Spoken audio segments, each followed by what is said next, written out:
Let's get a club meeting. Oh, therapy session. Oh, this is gonna go. There's no reality in where this can go good. What is that? Peek over the hallway again. Still empty, but that strange sound is coming from one of the rooms straight down here. Ooh, fuck, that's not the good sound. Violently, as I reach for the clubroom door, slide it open and... Yup. All right. We are back. Honestly, I've been looking forward to this all week. Like, I started this week and like, I don't know when I'm going to be able to stream. I was hoping to get to this. So, let's get into this. We are in Act 3 now, if I remember correctly. Ah, right. This is the callback or the flashback from Monica to like when Sayori and her started the literature club. Sharing was the literature club struggled to hide a payment. So through like the pain of the game putting on Monica, she said the things she wanted to say. All right, yeah, and also we fucked up like big time last time with saying some shit to Sayori. Like in this situation where you're in a relationship with someone who is, I'm gonna say something that's gonna sound rude, but it is what it is. You know, emotionally unstable and is dealing with some stuff. I get being frustrated. I totally get that, but like. Bite on your tongue for like a couple seconds, okay? Like count to 10. Yeah, things are happening. Things are happening. I feel like the Yuri and Natsuki arc that they had is over now. And we're mainly focused on what is going to happen with Monica and what is going to happen between Sayori and I. So, let's get back into things. I pace back and forth on my front porch. Yesterday's argument with Sayori still does not feel real at all. It feels like I can waltz right up to her front door and say hello. But I can't do that. She didn't respond to my goodnight message last night, which only makes my anxiety spike. I have to trust her. I have to trust her. I repeat these words to myself out loud, trying to convince myself that she'll be okay. But every single time I close my eyes, I get flashbacks to that night. Sheer trauma of it is all embedded in my head, affecting every single decision I make. Regarding her, at least. Take a look at my phone, half hoping to see a text from her. Well, it's Saturday. I don't really feel like doing any homework right now. Maybe Monica can help me with this issue. I remember her and I to have a short conversation about Sayori and what she's been through. And I know they both have a history with each other, one that I'm not completely aware of. So maybe it could be, maybe it could do us both some good. Yeah, hello? Monica clearly answers, but she remains silent. Hello? Hello, Bob? Yeah, it's me. Sorry if this is kind of sudden. Not at all. I wasn't really doing much anyway. What's on your mind? I thought I was wondering if you could meet up somewhere and grab a coffee. Wanted to talk about some things. I see. Sure, I could always go for some coffee. There's a subtle shift in Monica's tone. Great. I'll meet you there then. Where? What? Do we just know, like, get coffee to go exact place? Didn't know we were that close. Goddamn. I hang up the call and head back inside to freshen up a bit. The last thing Sayori needs is to see us with Monica, but hey, that's just what it is. I make my way into the city and head towards the cafe. It's a wonderful day. The temperature is nice and the gentle vibe indicates the holidays are around the corner. Well, this is... I have timed this to a fucking T. Unintentionally. See Monica in the distance moving her head in all sorts of directions as she observes the world around her. Hey, Monica, nice to see you. Hey, Bob, nice to see you too. Shall we head inside? After you, Miss President. Nothing better than the smell of freshly baked goodies on a Saturday. You sound just like Sayori.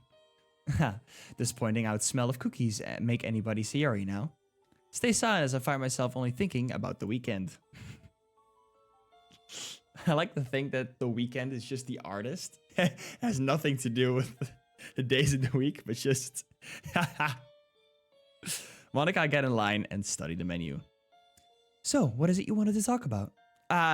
Let's order first before I talk about that. It's kind of personal. Oh, okay, sure. We stay pretty silent while waiting for our turn, with the occasional small talk about what to order and what coffee she drinks. You both order a small coffee and head to the table. Alrighty, so, if you might have already guessed, it's about Sayori. Yeah, I figured it was going to be about her. Did anything happen between you two? Yeah, something pretty major, actually. Oh, I see. We had a pretty big fight last night. I get really upset at... Pause for a minute before mentioning her medication. Doesn't feel right to talk about stuff that personal with someone other than her. Well, got upset at the fact that she isn't taking care of herself. You got upset? When she doesn't take care of herself? You told a depressed girl that. You know, in retrospect, that wasn't my smartest move. That's alright, I understand. It must be tough to see her suffering like that. It really is. I think I must have snapped. I was so frustrated that I wasn't really getting through to her. And how did she react? Well, naturally, she got upset at me too. And I think I finally revealed how I've been feeling about this, about all this to her. Just putting up this front, I wanted to show her that taking care of her wasn't a burden. Ah, and you proved that it was. I guess so. Yeah, I guess you were right. Right about what? You said to me a few weeks ago that Sayori doesn't want to be helped.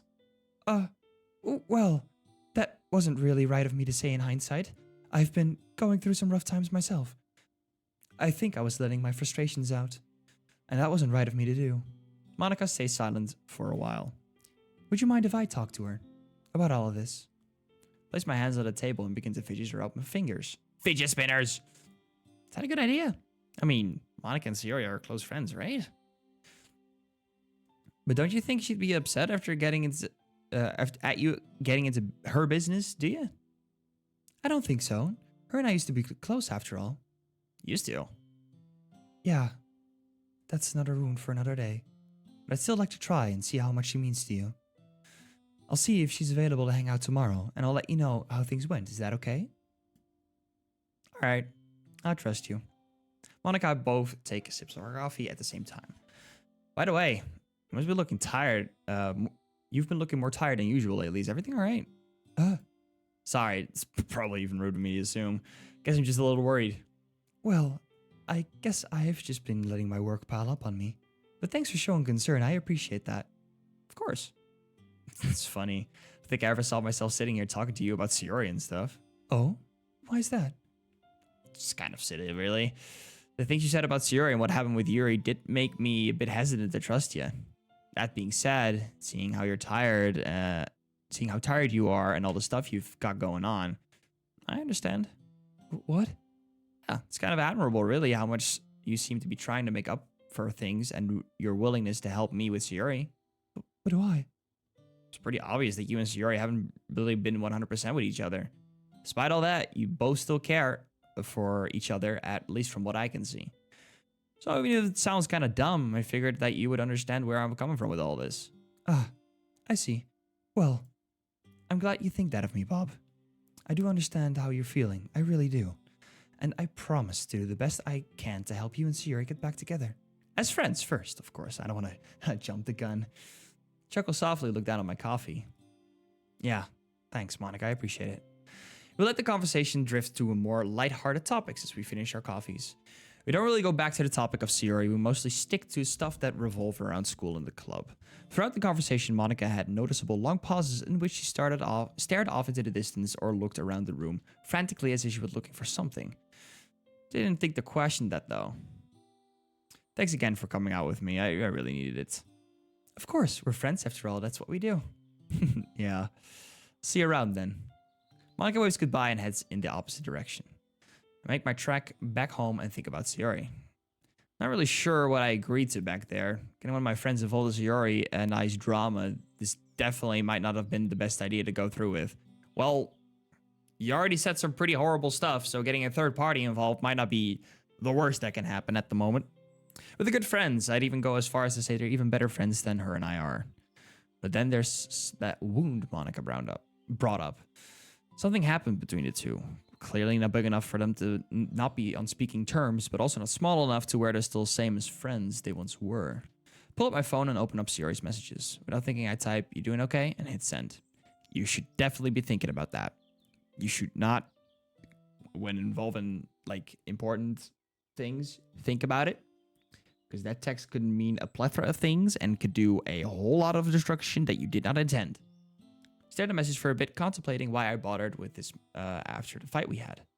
I don't know, it seems pretty harmless to me. Oh yeah, it always seems pretty harmless at first. Let out a sigh and place my phone back in my pocket.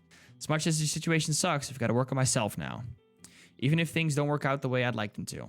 These glasses are kind of irritating me on my fucking nose. I never wore glasses before, so yeah. I have to take better care of myself and my grades. Because that's all she really wanted me to do for her. It's a shame to look at all this for me to not realize that.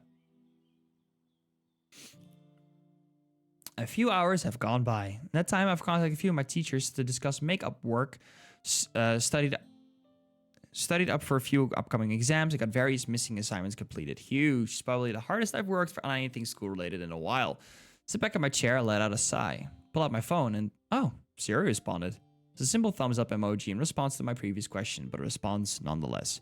Put my phone back and lean over in my chair. I wish this was easier to manage. It's paranoia and fear that I have. I mean, that means I only care about her a lot, right? But I can't lie to myself and say that I'm not sticking around to ease my own guilt either. It's time I face that honesty. I don't really know how I'm supposed to be honest about that with her.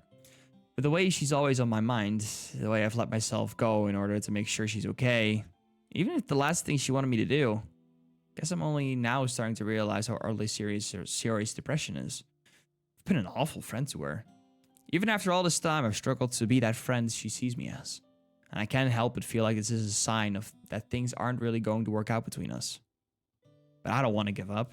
I don't want to give up on her. I want to try and understand everything she's feeling. I want to understand where I went wrong. In order to do that, she has to talk to me. And that's the whole other can of worms to open up. I sigh again and prepare myself to tackle more schoolwork.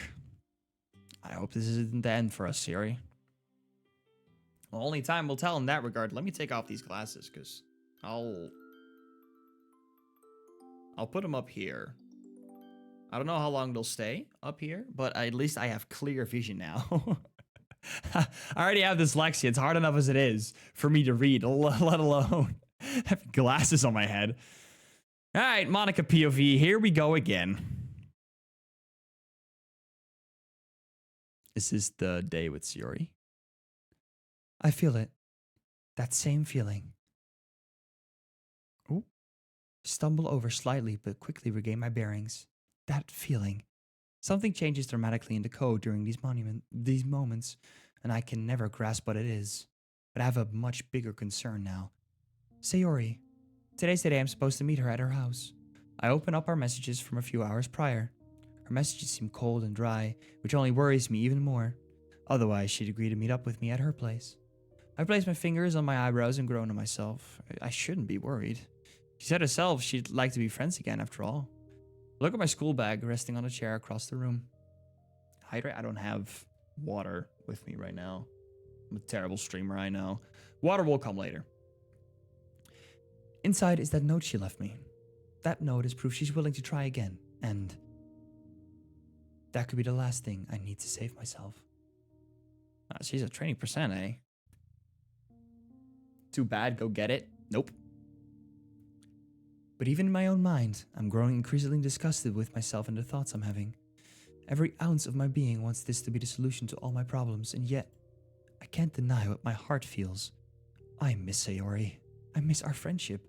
I wish I could tuck these feelings away and lock them up forever, but I can't. Wait, hold on. Is fucking Monica be a problem for me and Sierra? What the fuck's going on here?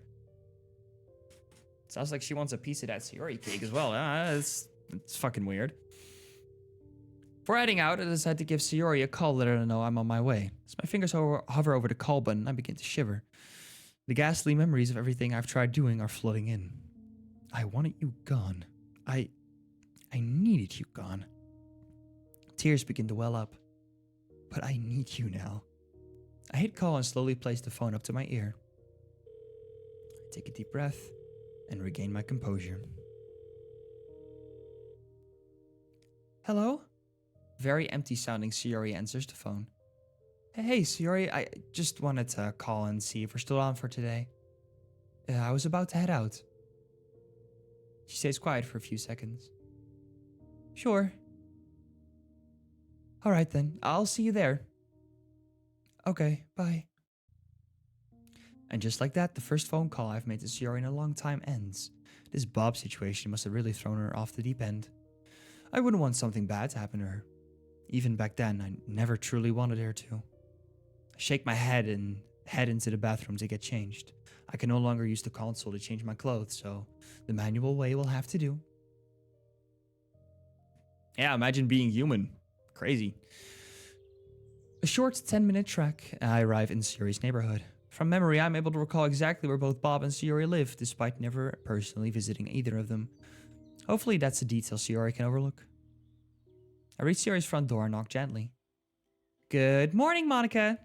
Her tone completely contrasts the tone she had over the phone. It's 2 in the afternoon, Shiori. Oh, is it? Guess I got lost track of time again. Happens to the best of us. May I come in? Of course. Mi casa es su casa. Shiori happily lets me and does a little spin before inviting me to sit on the couch. Lets me in, right? Okay. Whatever. Sorry if the place is a mess. A mess? Doesn't look messy at all. I even say it's cleaner than my place. Nah, you're just saying that to be nice. I'm happy you're here though. Was there anything you wanted to talk about? Walk over and sit myself down next to Shiori on the couch. Upon closer inspection, her neck seems to be lazily covered up with concealer. And even though she's giving me a friendly smile, I can easily recognize that somber look she's always given me for so long. Well, I should ask first how you're feeling. You doing okay?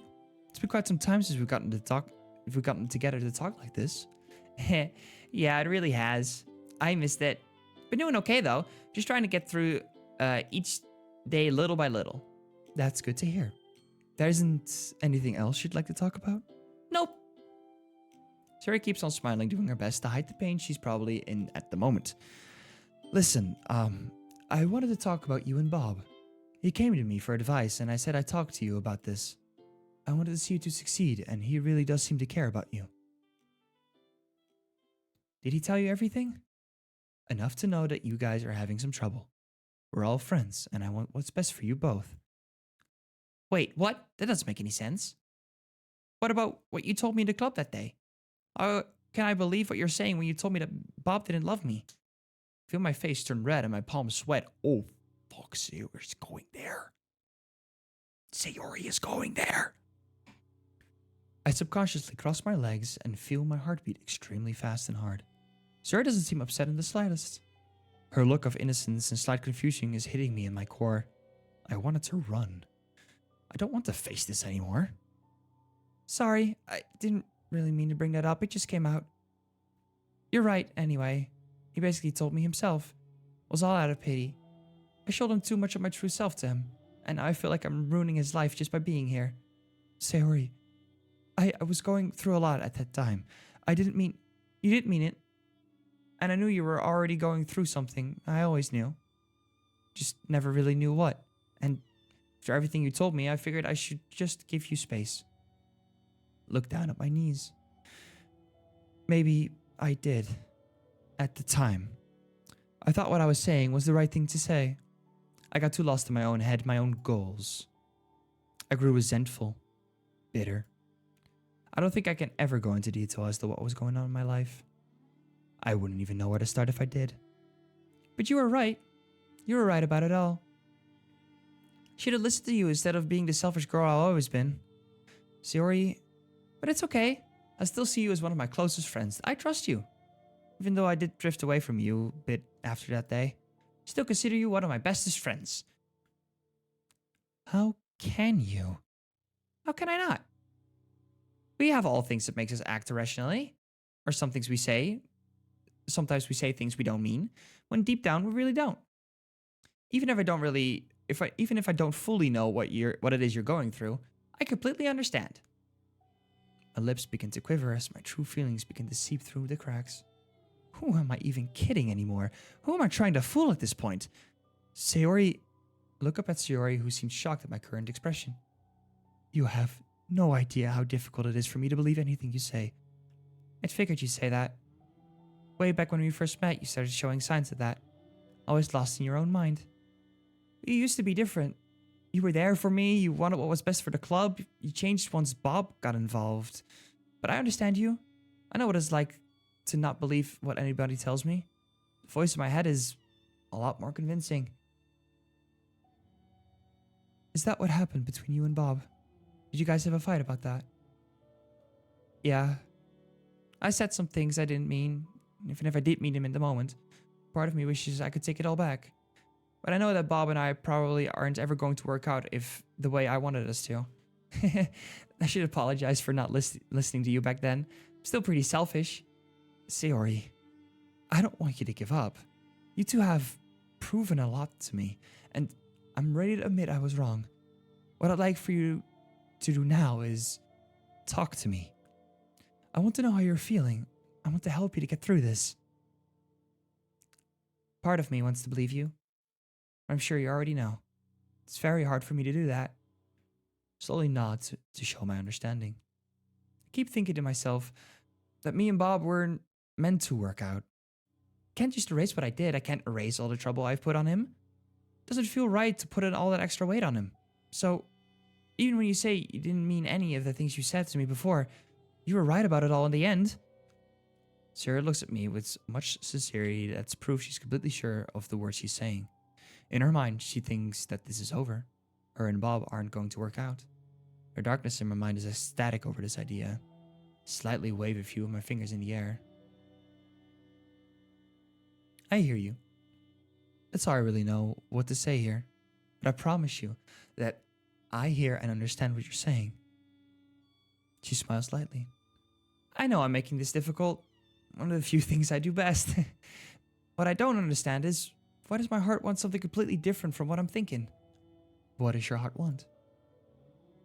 I want Bob to still be there for me. I want him to hold me tightly and tell me everything's going to be okay. I also wish he'd understand me a bit better. I know that's selfish of me, but it's what my heart wants. He's the one that told me to try and listen to my heart more, so that's what I'm doing right now. I'm just so tired. I'm tired of the constant battles I have with myself. Internal struggles, huh? Bitch, she's depressed. The fuck you mean internal struggles? It's a fucking war zone out there.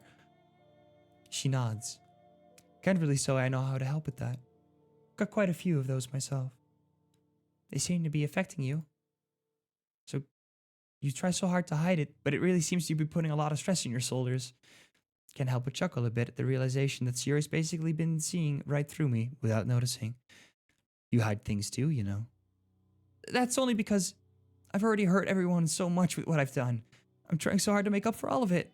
Sierra's lips begin to quiver immensely. She's trying to hold everything in. Hey, take a deep breath and prepare myself for what I'm about to do. Everything's going to be okay, Sierra. You don't have to try so hard for us anymore.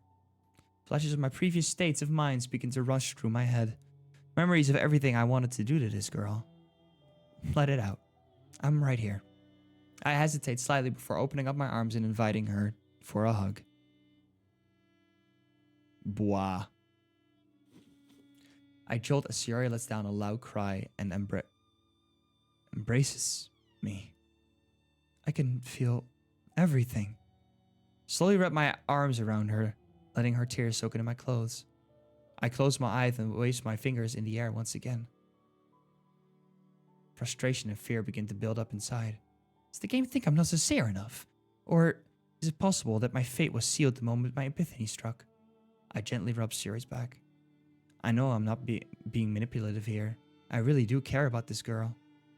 You're doing a great job, Sierra. I know it's really hard to believe that. But I've seen you from the sidelines. You've made amazing improvements and have grown so much since the day we've met. I know I let our friendship fade, but I'd like to fix that. You just have to let me. I don't know if I can. I just lost Bob. I don't want to lose you too. You haven't lost anybody. He's still willing to try for you. She hugs me tighter. I know it hurts to know that. I begin to feel a feeling I've never felt before. A feeling of connection as Sierra tightens her embrace. The percentage is going up, by the way. It's not stuck at 25, it's going up to 26. I'm not sure if this is because of my hyper-awareness, but I can almost feel the endless wave of thoughts in her head. These stupid pills. Sorry. I got so annoyed with them, Ani. And I feel so guilty. I threw them all away just because they weren't helping.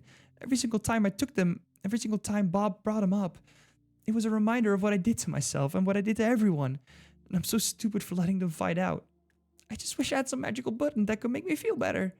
I wish I could just make all of this go away. You're very strong, Sayori. Strongest girl I've ever met. But now, more than ever, I just feel like a complete burden on everyone. Everyone is just forced to put up with me because of what I did to myself. And I really hate it. I hate all of it.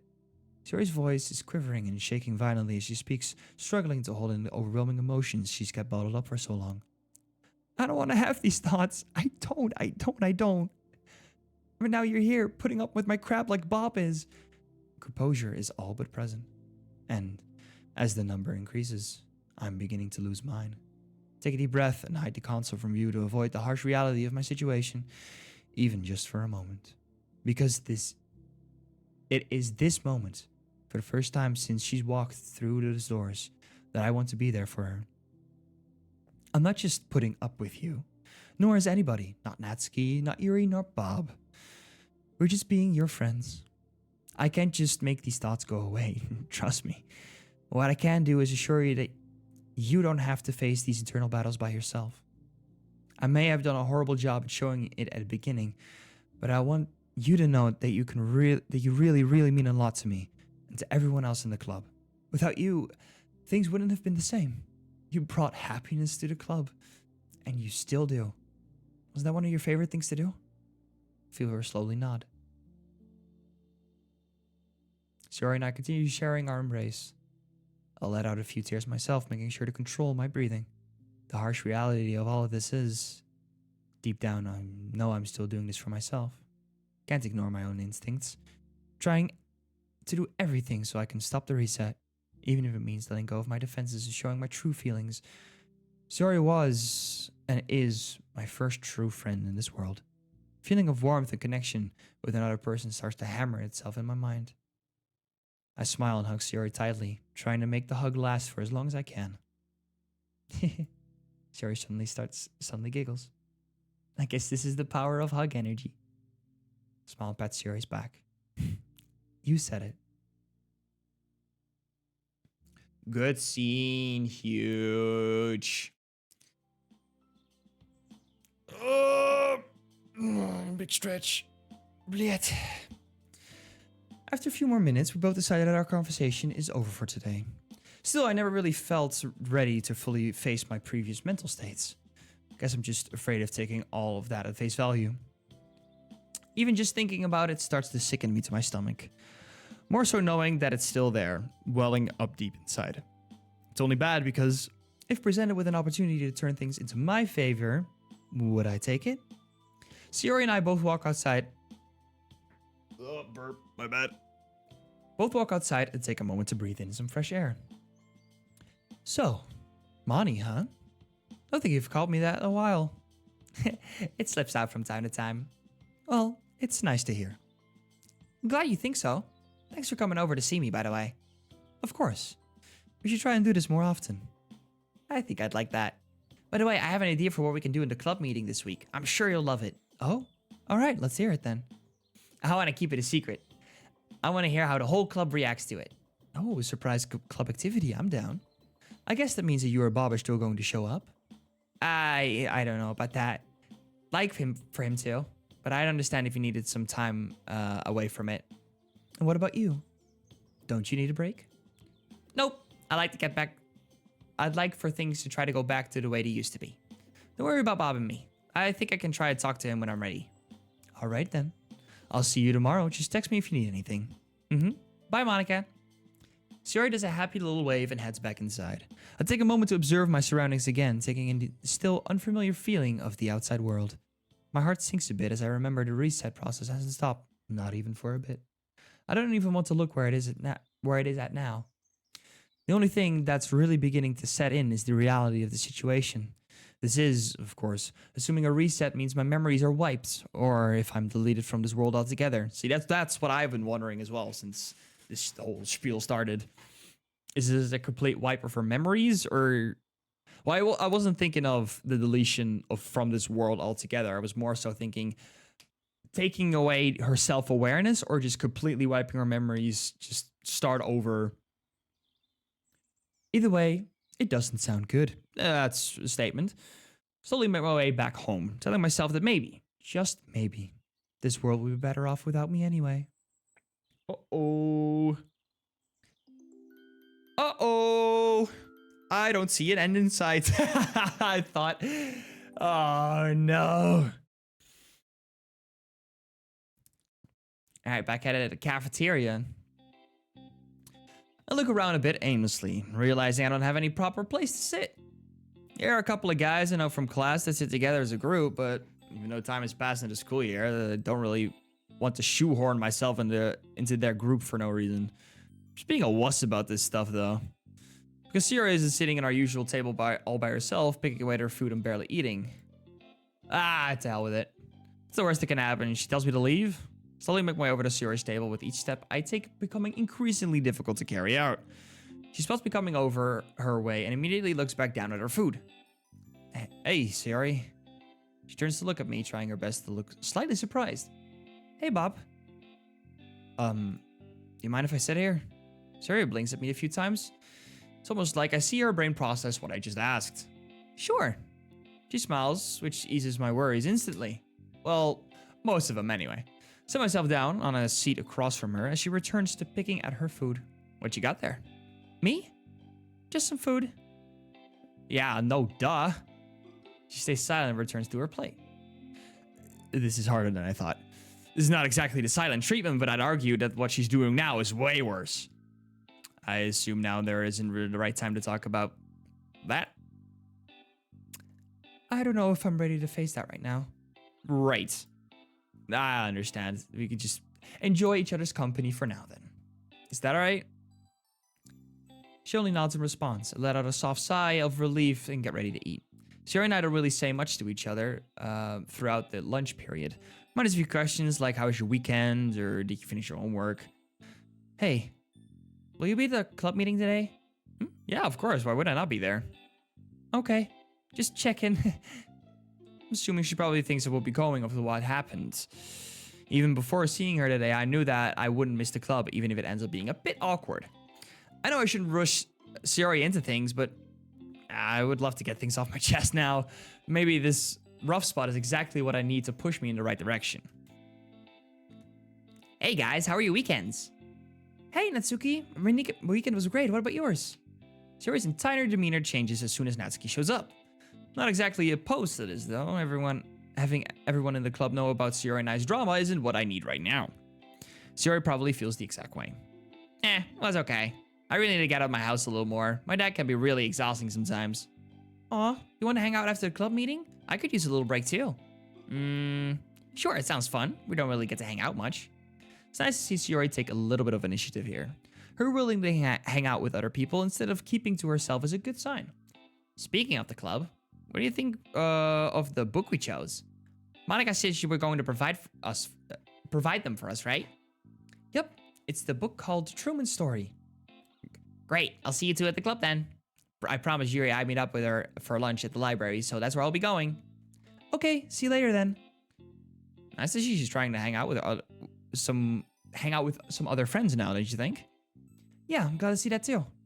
Shiori falls pretty silent again, but she doesn't seem as distant as she did a few moments ago. Ah, by the way, you asked me earlier about my homework, right? Caught out to most of my stuff already. It wasn't too difficult, honestly. That's great to hear too. Yep. Right. We pretty much stay silent for the rest of the lunch period, with the most of us now spending most time on our phones. Yikes. Mostly trying to distract myself from the sheer awkwardness that this entire conversation is filled with. What conversation? There's nothing to speak of conversations. It's not entirely shocking considering where our friendship is at the moment. Did I say friendship or relationship? I don't one of the two. I just wonder if things are ever going to get better soon. All of these problems and all of the problems I ended up mentioning during our arguments aren't just going to go away even if things got patched up. So what do I want out of this? Guess I need for us to solve these problems together. Hey, Siri? I know you said it isn't the right time right now, but I'll keep it brief. Whenever you're ready to talk about things, just let me know. I'm always going to be around. Okay, I'll remember that. Glad to hear it. That's good. It's a good first start. That's good.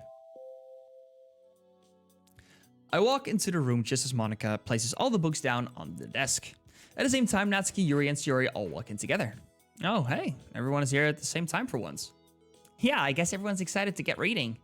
Just hope this book is actually interesting and not some boring slog to get through. When was the last time you picked up a novel that wasn't a manga, though? Okay, everyone. Let's not start an argument on the first day of the week.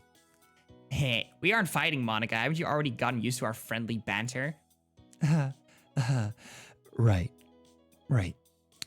Anyway, I wanted to talk to you guys about this new idea I had for the club. I'm surprised you didn't know what I was talking about the other day, Monica. Tried asking about it before, but I guess you just forgot or something. The idea I had was to have a group therapy session with everyone. I'm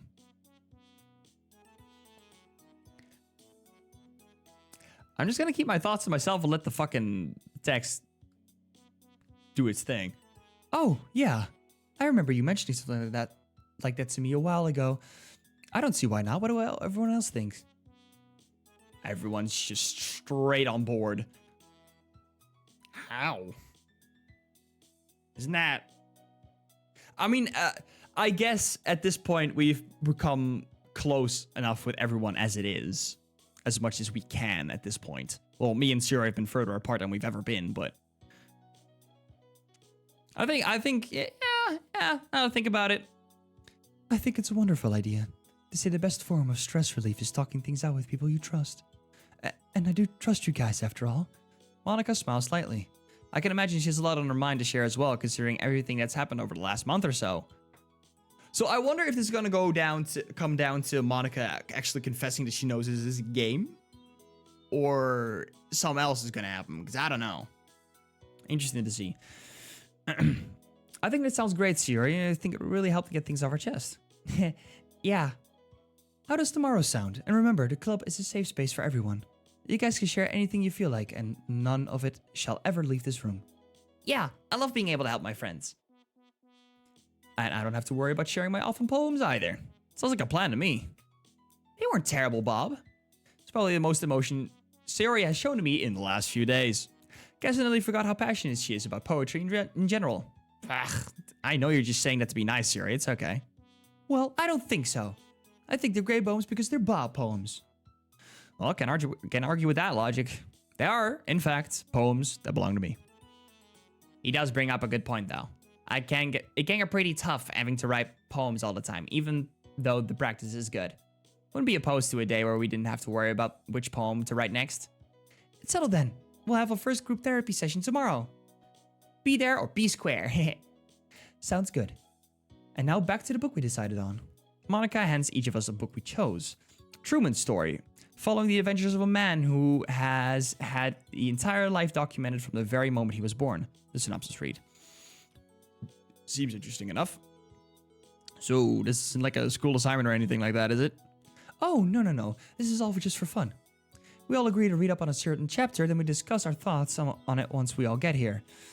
Wouldn't make you all write a book report on it or anything. Ah, that's a shame. I was already going to get started on a 5,000 word report in the first five chapters. No, you were not. Yuri chuckled softly to herself, indicating that was what she was said prior was just a joke. Could have fooled me with how serious she delivered that line. We could read a chapter or two today. I think it could be nice for us to just group and read like we used to when the club first started. I am having difficulties. Dyslexia is up and present right now. That's a wonderful idea. I do wonder why we've never kept that up.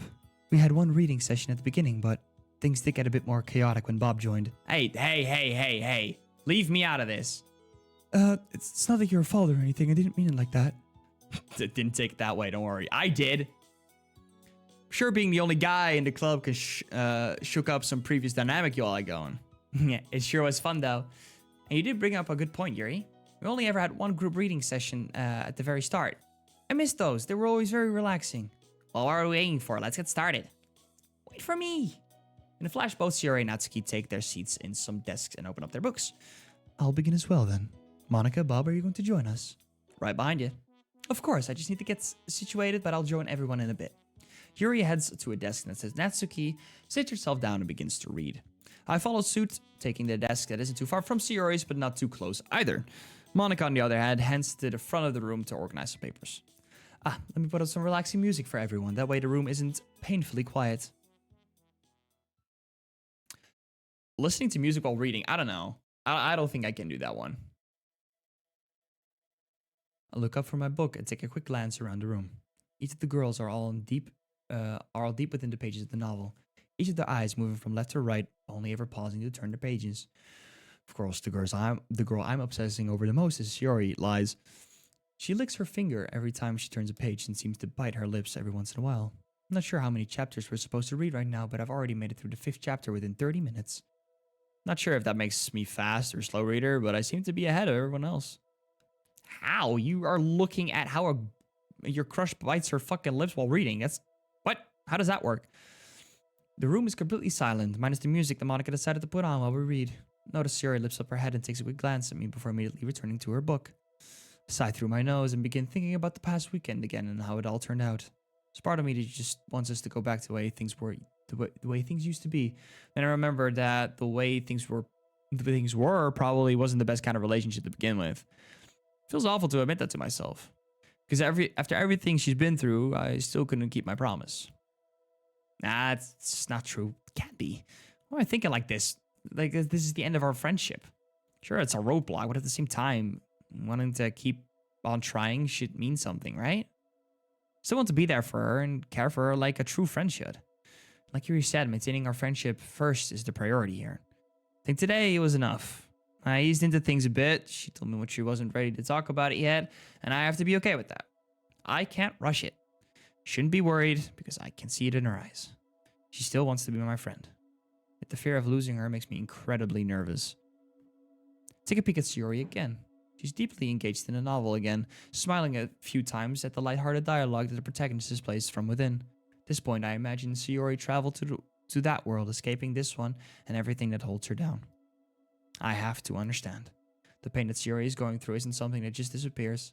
The pain of her attempting suicide doesn't just disappear either. I don't think I've had a single day where I haven't thought about what happened. But I think that all of this, our strained relationship, our big fight, it's all part of a healing process. Maybe I had too much on the plate with Yuri's self-harm on top of everything else. It's no wonder I ended up cracking under the stress. But I should at least acknowledge myself for recognizing this. The next step in all of this, though, is to acknowledge that Shiori's pain is real.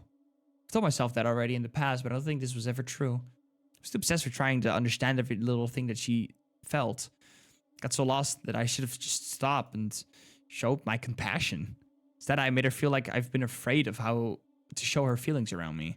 I wanted to be the person she could rely on and vent, and I failed at her in that regard. And now I think it's time I picked up the pieces. I fell back to what I thought myself earlier. Fucking Christ. I didn't. Hold on. Let me quickly do that. I fell back to what I thought of myself earlier. That was a good step in the right direction. She needs space, and I'll respect that. She'll be hanging out with Natsuki later today, and that's okay. I'll still support you from a distance. I'm thrown off my train of thought when the sound of a book closes enter my eardrums. Monica stands up from her desk, prompting all of us to look up from our books and directing our attention at her. Okay, everyone. I think we've all made some good progress in today's read. Yup. Yes, though I can't help but wish this story could be better told in manga format. That's just the way you're saying you're enjoying the novel, isn't it? But yes, I made some good progress. It's a wonderful story so far with a hint of mystery behind it. Notice I finished reading 5 chapters before everyone else. Or you guys kept on reading. Either way, that was surprisingly relaxing. I enjoyed it. Nice to actually get involved in some literature in the literature club for once. Glad to hear everyone had a good time. That'll conclude today's meeting then. I'll see you all tomorrow. Monica walks off to the front of the room to reorganize the same papers. Hey, Shiori, we're still on for today? Yes, ma'am. Did you have any ideas? Well, I wanted to ask if we could get to the grocery store and then hang out at your place. I want to bake some brownies today. Oh, I do like brownies. Sure, let's head out then. And just like that, Shiori and Natsuki leave the club room. Shiori didn't even look at me during the entire interaction. I tell myself again, she just needs space. That's all she needs. Noticing that Yuri and Monica are the only ones in the room, however, I crack. Well, let's not ignore the elephant in the room. You both already know the story of what happened. Monica knows as well. Ah, so you told Yuri about this. Yeah. Sorry to get you both involved. Still have a lot on my mind after talking things out. Besides, I want to know how things went between you two the other day. Right, I guess I should tell you about that. I think she feels just as horrible as you do about everything. Wait, what am I missing here? I had asked Monica to talk to Shiori for me. And, well, to be honest, she misses you. But she isn't ready to really work through all this yet. And to give things to you straight, she was hurt by what you said. But she also wishes she could take back the things she said too. I looked down in shame. I don't even think Shiori said anything that I take as mean-spirited or upsetting. She probably just feels bad. So, she's giving up on me? I had to convince her not to. Unfortunately, she seemed pretty adamant that this was the end. But I was able to talk things through and get her to see that things aren't over just yet. I see. Feel my eyes water, but I hold firm. I'm sorry, guys. Guess I'm just so afraid. Afraid of losing her due to my own stupidity. As you all know, that already almost happened. Don't blame yourself for that. It's not your fault. It's really hard to believe that. I wish I could tell you more. All I can guarantee is that it wasn't your fault. At all. Yeah. Yeah, you could, out of all people. You could guarantee that. I remember back when Syria was still in the hospital, Monica told me the same thing. But back then, it never really felt as sincere as it does right now. This time, she isn't even able to look me while saying it.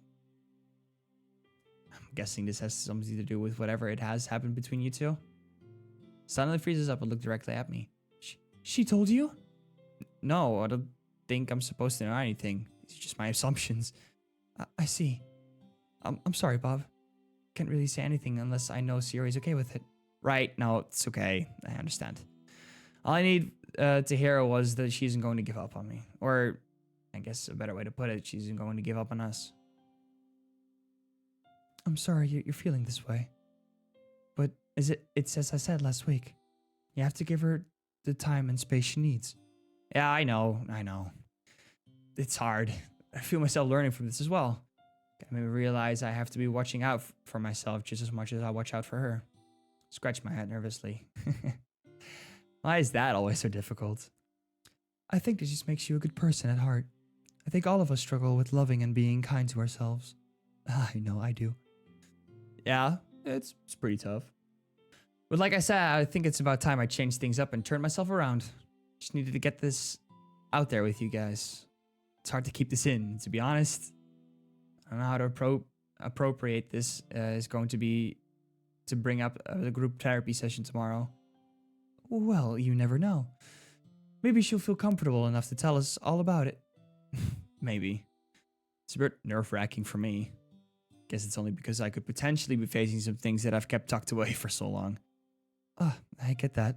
I feel the same way. Yuri gently rubs her left arm. I know Siri. At least I know enough to know that she truly cares about everyone in this club. Didn't really get to say it either, but her taking the initiative to not only hang out with Natsuki, but also suggest a group therapy session with her friends. I'm sure that took some real strength from her. It's part of what makes me want to try so hard for her too. Chuckled to myself and remembered our childhood friendship escapades. We had a small rivalry going when it comes to little things like these, not wanting to fall behind and always trying to one-up each other. It's no different now. Can't let her get ahead of me, I guess. I understand that this is going to be a joint effort from the both of us, and I can see that she's trying as well. Still pretty upset about this whole thing, but I'd be lying if I said it wasn't a completely hopeless situation. Very glad to hear that from you, Bob. Sure things will work out for both of you. Same here. I fully believe that you and Shiori are right for each other. Thanks, guys. Don't know if I'd be in the same mindset if I didn't have you two by my side. So, truly, thank you. Alright, just make some more homework. Don't think about what's going to happen. Alright? Just sleep on it. Next day, we'll be here. Let out a heavy sigh and make my way back home on my own. Siri and Natsuki are just a few houses down, probably having a good time. And here I am, wallowing in... Snap out of it. Doing fine. Monica and Yuri said it themselves. So this is a great opportunity to catch up on more assignments as well as get started on whatever work I have today. Should be a piece of cake. Let's do this. Yeah. Let's get through this, baby. Sit back in my chair and place my arms around my head. Oof, I'm beat. Check the time on my phone and see that it's nearly time to get ready for bed. Don't really want to stay up late doing this. Sleep is more important after all. Oh, huge. Serious type. Ooh. Want to come over for some brownies? Are they drugged brownies? Then I'll double time over there. There's way too many for Natsuki and me, lol. I'm a bit surprised that she texted me at all, but I'm not complaining either. Get back from my chair and walk towards the front door. Take a deep breath and try to calm myself down. This is good, right? She's inviting me over for brownies? I mean, if that isn't a good sign of goodwill, I don't know what is. Though it's entirely possible that Natsuki simply just asked her to invite me and didn't really want to show any signs of trouble between us. But I'd take a chance to talk to Suri over anything. And would I ever turn down a brownie? No, I wouldn't. No. I arrive at Suri's front door and sigh. Everything will be alright, just be cool, be yourself. I knock on the door and take a few steps back. Come in! I follow her instructions and let myself in. Greeted by both Suri and Natsuki in usual clothing. My nose is enticed by the smell of freshly baked brownies. Smells nice in here. Yeah, I knew you wouldn't be able to resist my baking. Hook, line, and sinker. Suri nudges Natsuki's quickly. Which was, of course, my idea.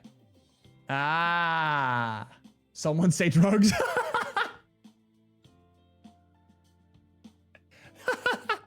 Nez, I didn't know you were like that. You naughty dog. Drugs are not good for you. You should not do them. You should totally do them. Bob does not approve of drugs. Ignore the fact he's Dutch.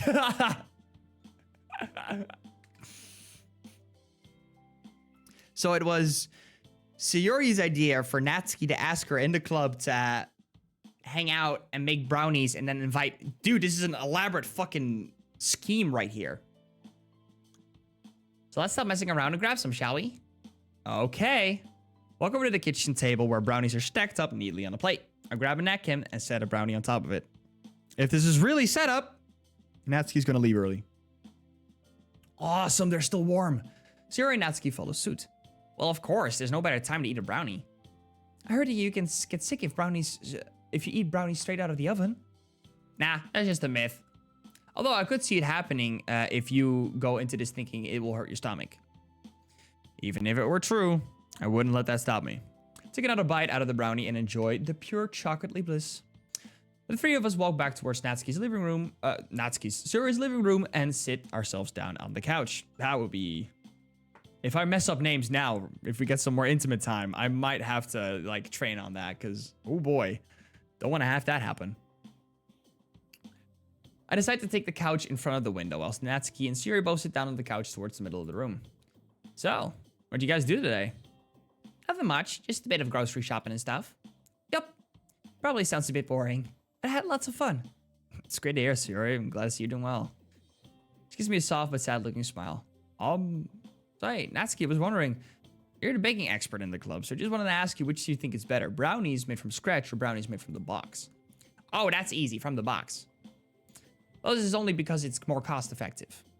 I've learned that it's just better going from the box option because it saves money. That's really the only really major reason though. Homemade brownies are way better in every other way. If cost weren't a factor, homemade brownies would sweep. Is the difference in quality that noticeable?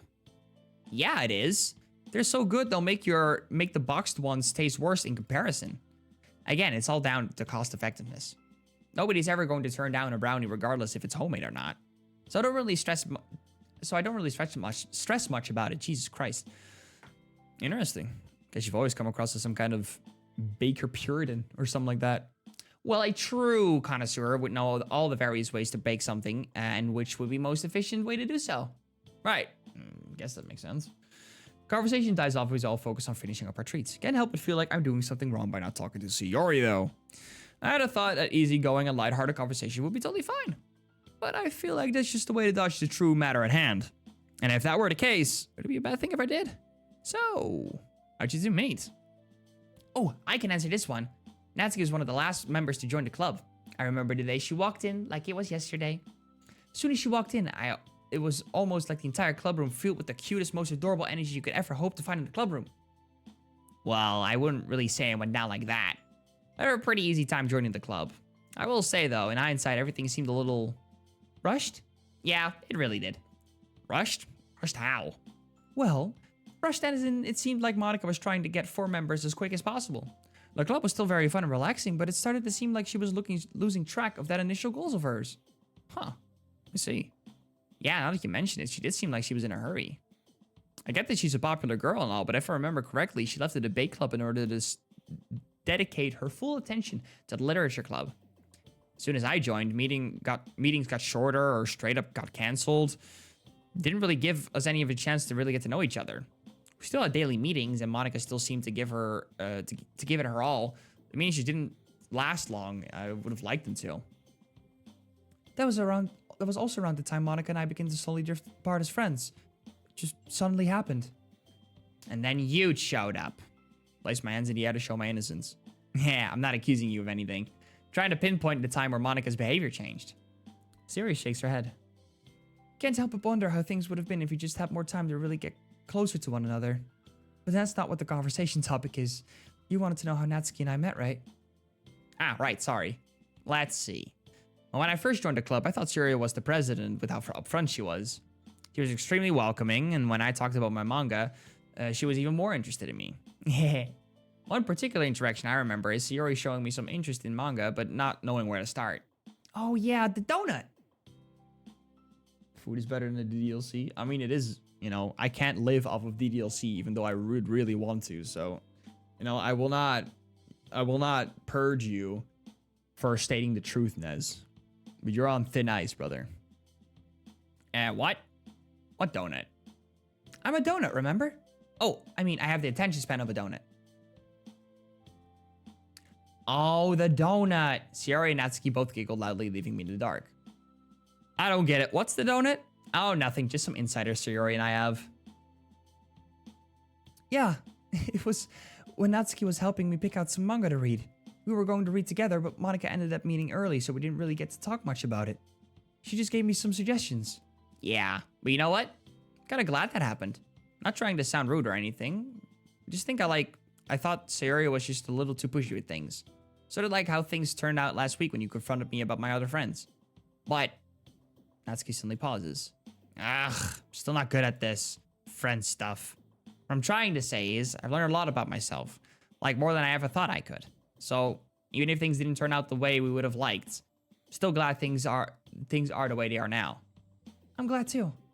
Sayori glances at me and gives me a soft smile. I return that smile with as much sincerity as I can show. Oh, right. I'm going to take a shower. I'm staying over tonight. What? I'll leave you guys to it. Just like that, Natsuki grabs her bag and heads towards Sayori's bathroom. Oh, well, okay then. Scratch my head nervously as I realize Sayori doesn't exactly seem too thrilled about this outcome.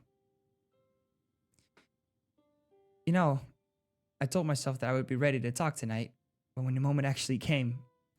Hey, what's the advice you give to others if they don't feel like ready to talk about something? I tell them not to force themselves if they don't feel ready. Right, so it's okay, Sayori. We're just having a good time. Nothing more needs to be said or done right now. It's funny, though. What is? Natsuki was the one who had the idea of inviting you over, not me. I see. But it was only because I didn't really think about it. I then told her that I felt shy around you and tried to make her reconsider. I guess I just failed to realize that would only make her want to invite you even more. I laughed lightly along with Sayori. In a way, I'm kind of glad I went that way, though. Because I do really want to talk to you now. Just have no idea where to begin.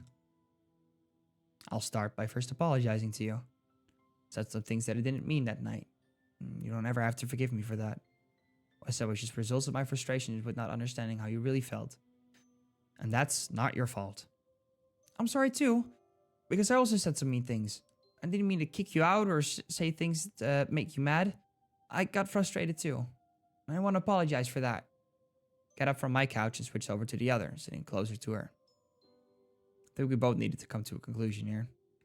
We don't really understand each other, do we? Sorry, was that too much? No. It's only because that's probably true. I'm still stuck in the past and how things used to be. So I just thought things would have been the same even after all these years. What I didn't grasp was that we both became very different people over the years.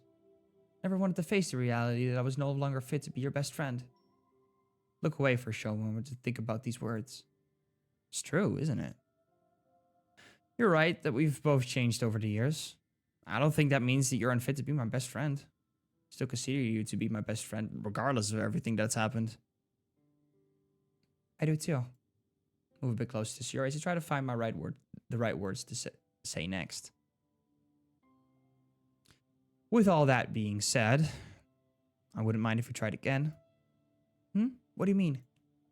We're both different people now, so place my left hand on my chest and reach out for a handshake. Hi, my name is Bob. Nice to meet you. Oh, my name is Shiori. Nice to meet you too. We both laugh and jokingly shake hands with each other. In all seriousness, I do mean that I want for us to start over in a way. No pressure, no drama, just us being two pals. Do you like that? It'll be hard to do that. You and I both know that already. I think I'd be willing to try. I don't want to let my depression control me anymore. I think I'm ready for the real Shiori to come out of her shell. Happy to hear that. Perhaps any chance to object, Shiori leans over and wraps her arms around me. I don't really have anything more to say, and I get the feeling Shiori feels just the same. I return the embrace and hold her close to me for as long as I can. After a few more minutes go by, I decide that this is time for me to head home. As I prepare myself to leave for the night, Shiori grabs my arm. Hey, about what we talked about? Yeah, what's up? I guess you just don't want to come across as too hasty. What I mean is, I might not be able to move as fast as you when it comes to working on our friendship. Don't worry, Shiori, I understand. I won't ever leave you behind. Thank you. Give Shiori a friendly smile before wishing her good night and heading out the front door.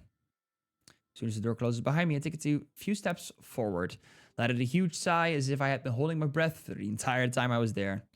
Think I handled that pretty well. Like she said though, I can't rush her into things. I'm just glad she liked the idea of starting over. Seemed like that was the best course to take right now. Pull out my phone and check the time. Realizing it's nearly bedtime, I quickly place my phone back and head back home. Christmas Eve, how are you? Oh, hi Luna, welcome in. How have you been? I am doing... Where is my... Quite swell. Hold on. Yeah, take it all in. It's the Christmas Bob you will ever see. But I can't put on glasses and read with dyslexia on at the exact same time, so we're just gonna keep it like that. Who would have thought sleep was actually important? Not me. From the corner of my eye, I see Shiori walking down the street, happily waving at me. I don't see Natsuki anywhere, so I assume she must have made her way back home or went to school. Good morning. Morning. Sleep okay? Yup, you? Yeah, first time I've had a real good night's rest in a while. Hey, me too. Who would have thought sleep was actually important? Holy, that's literally what I thought a few seconds ago. Oh, but I was joking. Right, so was I. Anyway, let's get going. Without spending too much time on the previous topic, we make our way to school. We don't talk much. There's a subtle sense of awkwardness, though it doesn't feel wrong or anything. Best way I could describe it would be as if you were walking with your crush. You don't really want to say the wrong things, so you just enjoy each other's company. But that's the whole, that's exactly it. We arrived at Shiori's morning class ahead of schedule, so we decided to take a seat on a nearby bench. Shiori pulls out her phone and begins to scroll around. I can't help but feel a bit disappointed that she's doing that. Not that I'd like to sound bitter or anything, but someone being on her phone while you're with them isn't exactly the best shit. Look at this cat, isn't it the cutest? Oh yeah, I do like me some cats. Shiori scooches a bit closer to me and puts her phone into view.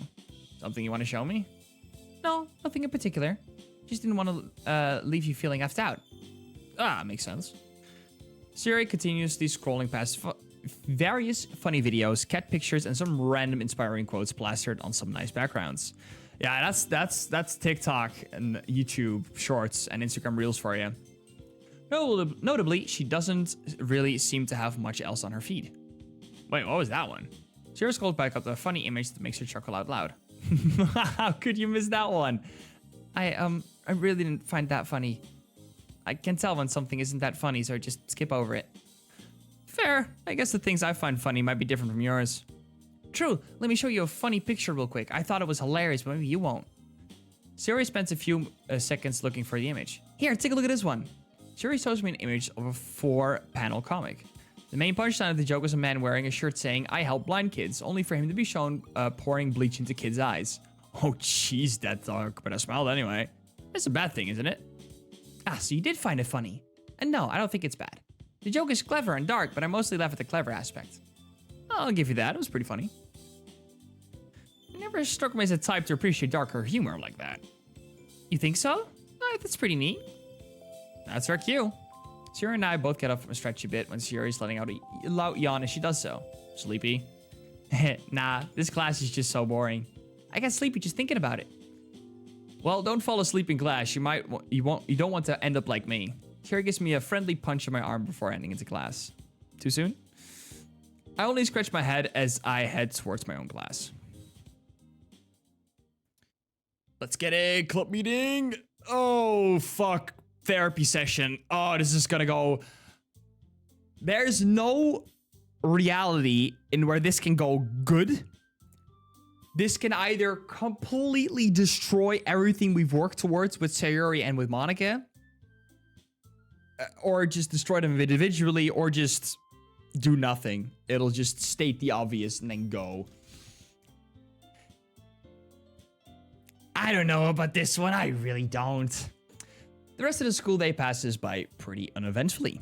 Sierra and I did meet up for lunch as usual and had a normal conversation, which is probably the best thing I could have hoped for, honestly. Before entering the club room, I noticed Monica walking down the hallway. Hey, Monica, late again? Nah. Hey, from my perspective, it doesn't seem like you're doing any better. This isn't about me. Before Monica has a chance to retort, I immediately slide the door open and rush inside. And now Monica, our beloved club president, is late once again. I was just a few seconds earlier. I'm pressing buttons, fuck's sake. A few seconds earlier, you would have been the late one. And you know what we do with late club members? Show them, Siri. Siri smacks me lightly on the head. Ow, hey, since when was this a thing? 15 seconds ago. I vote to get rid of the new law. Me too. If I knew being smacked was a punishment for being late, I wouldn't have joined this club. I'm only kidding. I was just messing with Bob. Ah, that makes more sense. You're very lively today, Monica. It's nice to see. Oh, am I? Yeah, maybe it's because today is the day of our group session. Oh, right. That's today, isn't it? What's wrong? You're not ready to talk about things today? You don't have to share anything if you don't feel ready to talk about it. Right. Don't feel like we're pushing you to say anything. You can even talk about fun things if you want. Well, it's not that. I mean, it's sort of like that. It's just like group therapy makes it sound kind of weird if you get me. Oh, well, let's not call it that. In fact, let's not call it anything. We're just a group of great friends getting together to talk about life. Yeah, that helps. Well, with that out of the way, shall we get started? Let me make some tea for everyone. Monica and I arrange 5 desks in a small circle with just enough space for all of us to fit in each one. Yuri heads to the back to grab her usual tea-making gear and prepares some chipotle tea. Huge. Natsuki reaches into her bag, pulls out some brownies, and places one on each of the desks. Yuri, seemingly having planned ahead of the session, brings out a tissue box and places it on her desk. You know, just in case you get a little sad. As Natsuki finishes up placing the brownies, Yuri's tea is just about finished. She carefully pours it into small individual teacups and carries them all on a tray towards us. We all help her out by grabbing our own teacups and placing them on the desk next to the brownies. We now take our seats and make ourselves comfortable. So, Tap my fingers on my desk and look around. Who wants to go first? There's a slight pause before Siri raises her hand. Me, I'd like to try and go first. Just bear with me, okay? It seems easy at first, but it might be pretty hard as I go along. We all share sympathetic smiles as Siri prepares herself to talk. Siri clears her throat and lets out a sigh. Where to begin, huh? Well, for starters, I'd like to talk about some of my recent favorite things. For example, Natsuki coming over to hang out was really fun. She's a great house guest. Nah, you're just saying that because you let me use your oven to bake you stuff. Maybe so. I seriously do appreciate your company. It's always a good time to hang out with you. And Yuri, we don't get to hang out often either. That should change, don't you think? I guess we can. But I don't think I'm anywhere near as fun as Natsuki. Nonsense. You're just as fun, but your own special way. Which is kind of where I'm going with this. Been trying to find the time and effort to hang out with my friends. It's not always easy to do that, but I even got to hang out with Monica this past weekend. That was a very rewarding time for me. I know it was for you too. Sarah reaches over and touches Monica's hands, making her jolt slightly. Well, I'm glad you feel that way. I really am. Suri's smile quickly dissipates. Dang. I was hoping to talk about good stuff first. We would have made this easier. You don't have to say anything if you don't feel ready to. Just like you said. You can only talk about fun stuff. Right. But I feel like I'd be doing myself a disservice. Shiori slowly raises her hand and rubs it slowly against her neck. I can't show you yet, but my scar is hidden right here. Every night, every day, it's a constant reminder that I hurt myself, and in turn, all of you. It's still very hard. It's hard to keep telling myself that everything is okay. Sometimes it really feels like it isn't. Never thought I'd express myself in front of you all like this. But it's a good sign, right? I think it is. Being able to talk about your true feelings in a group like this takes real strength. I'm proud of you. I am too. I'm really glad you're here, Siri. So am I. You might already know how I feel, but truly happy to be able to call you my best friend. Seeing you get past all of this day by day, simply put, simply inspiring. Thank you guys. It's funny. I normally wouldn't be able to take these messages to heart. But I actually believed them this time. It's a really nice feeling. Anyway, I think that's all I'm ready to share for now. Sorry if I already brought down everyone else's mood with my silly problems. They aren't silly, dude. Don't downplay everything you've been through and everything you've accomplished. Natsuki's right. I don't feel like you're bringing down our moods. Personally, I'm actually quite happy that you're talking about some of this stuff with our friends. It's a sign that you've really improved. Siri sighs and stays silent for a few seconds. You're right. I'll keep trying my best. Glad to hear that. Would you like to go next, Natsuki? Yeah, I guess you aren't really giving me much of a choice here. Guess I can start out with some fun things too. Lately, we've been making more of an effort to hang out with you guys outside of the club. It hasn't really been easy trying to step away from a group of people that I thought were my friends, but you guys have really helped me along. Speaking of, though, Natsuki looks towards Yuri. Forget about you, Yuri. I think you're one of the greatest friends I've ever had. I know we fight sometimes, and I know I can be a real pain to deal with. Jeez, how come you can be so nice to me? Yuri kind of sort of deals with me on a daily basis. We've gone to the library or cafe together sometimes, mostly just to talk about our differences in literature. And admittedly, I've learned a lot by just being around her. So thanks for being such a great friend, you nerd. Asuka gives Yuri a friendly punch in her arm, making her jump up in her seat slightly. Of course. It's only because you're such a great friend to me too. You've really helped me appreciate the parts of myself I've never been really fond of. I don't really know where else to go with this, but I'd like to start by going back to you, Sayori. Huh? Me? Yuri looks down at her left arm. She isn't really... I can relate to not being able to show your scars to the people you trust. I've done things to myself that I can't even begin to imagine ever actually saying out loud. Yeah, that whole plot point just kind of was left behind. Like, we didn't really do any with much of that with Yuri this time. Unfortunate. Anyway. I've done things to myself that I can't even begin to imagine actually saying out loud. For as long as I can remember, doing these pitiful and harmful things to myself was how I managed my anxieties. Standing here together talking about all this has made me realize I'm finally moving away from this storm. In other words, I feel like I'm getting better at expressing myself properly, without fearing judgment. And I find myself not relying on these harmful activities as much as I'm used to. Yuri turns towards me. Bob, you've been a massive help on this journey. I'd rather not get into details, but if you hadn't done what you did, don't think I would ever have made the effort to stop doing these things. Yuri turns towards Natsuki before I get a chance to say anything. Natsuki, you really are my best friend. I don't think I would have found better ways to cope with my anxiety if I never worked up the courage to become your friend. I see a lot of myself in you, and I guess that made me want to be your friend. Yuri then turns towards Monica. Monica, I want to personally thank you for creating the literature club. Without the club, who knows where I'd be. And even if I risk sounding like a broken record, I also wanted you to know that I completely forgive you for all of your past grievances. Monica sighs and looks away for a bit. I have to be honest. Speaking to all of you like this is the last thing I ever saw myself doing. It's hard for me to even conceptualize the idea of talking about the things I wish I could talk about. The best way I can put it is... She pauses. Her eyes shift directions a few times before she speaks again. It feels like I'm losing my sense of self. Sorry if this is not a satisfying enough explanation for all of my strange behaviors recently. Like I said, it's hard for me to want to explain the full reason. I don't think I ever can. And that's okay. You're already doing something amazing by telling us just a small part of how you've been feeling lately. You've made the right move. No, that's not it. I will never be understood. It's the one thing in my life that I've been certain about. I've said before that I've always valued the harsh truth over a sweet lie. But I'm going to need you all to trust me on this one. I will never ask for anything again if you honor this. I will never be able to explain the truth to all of you. And that's the end of that.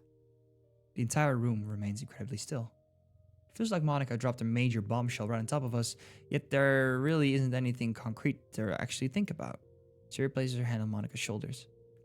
Like I said earlier, you don't have to share anything, even if it means taking it to your grave. Just happy you decided to talk to us about how you're feeling, even if that's only a glimpse. I'm very glad to. As am I.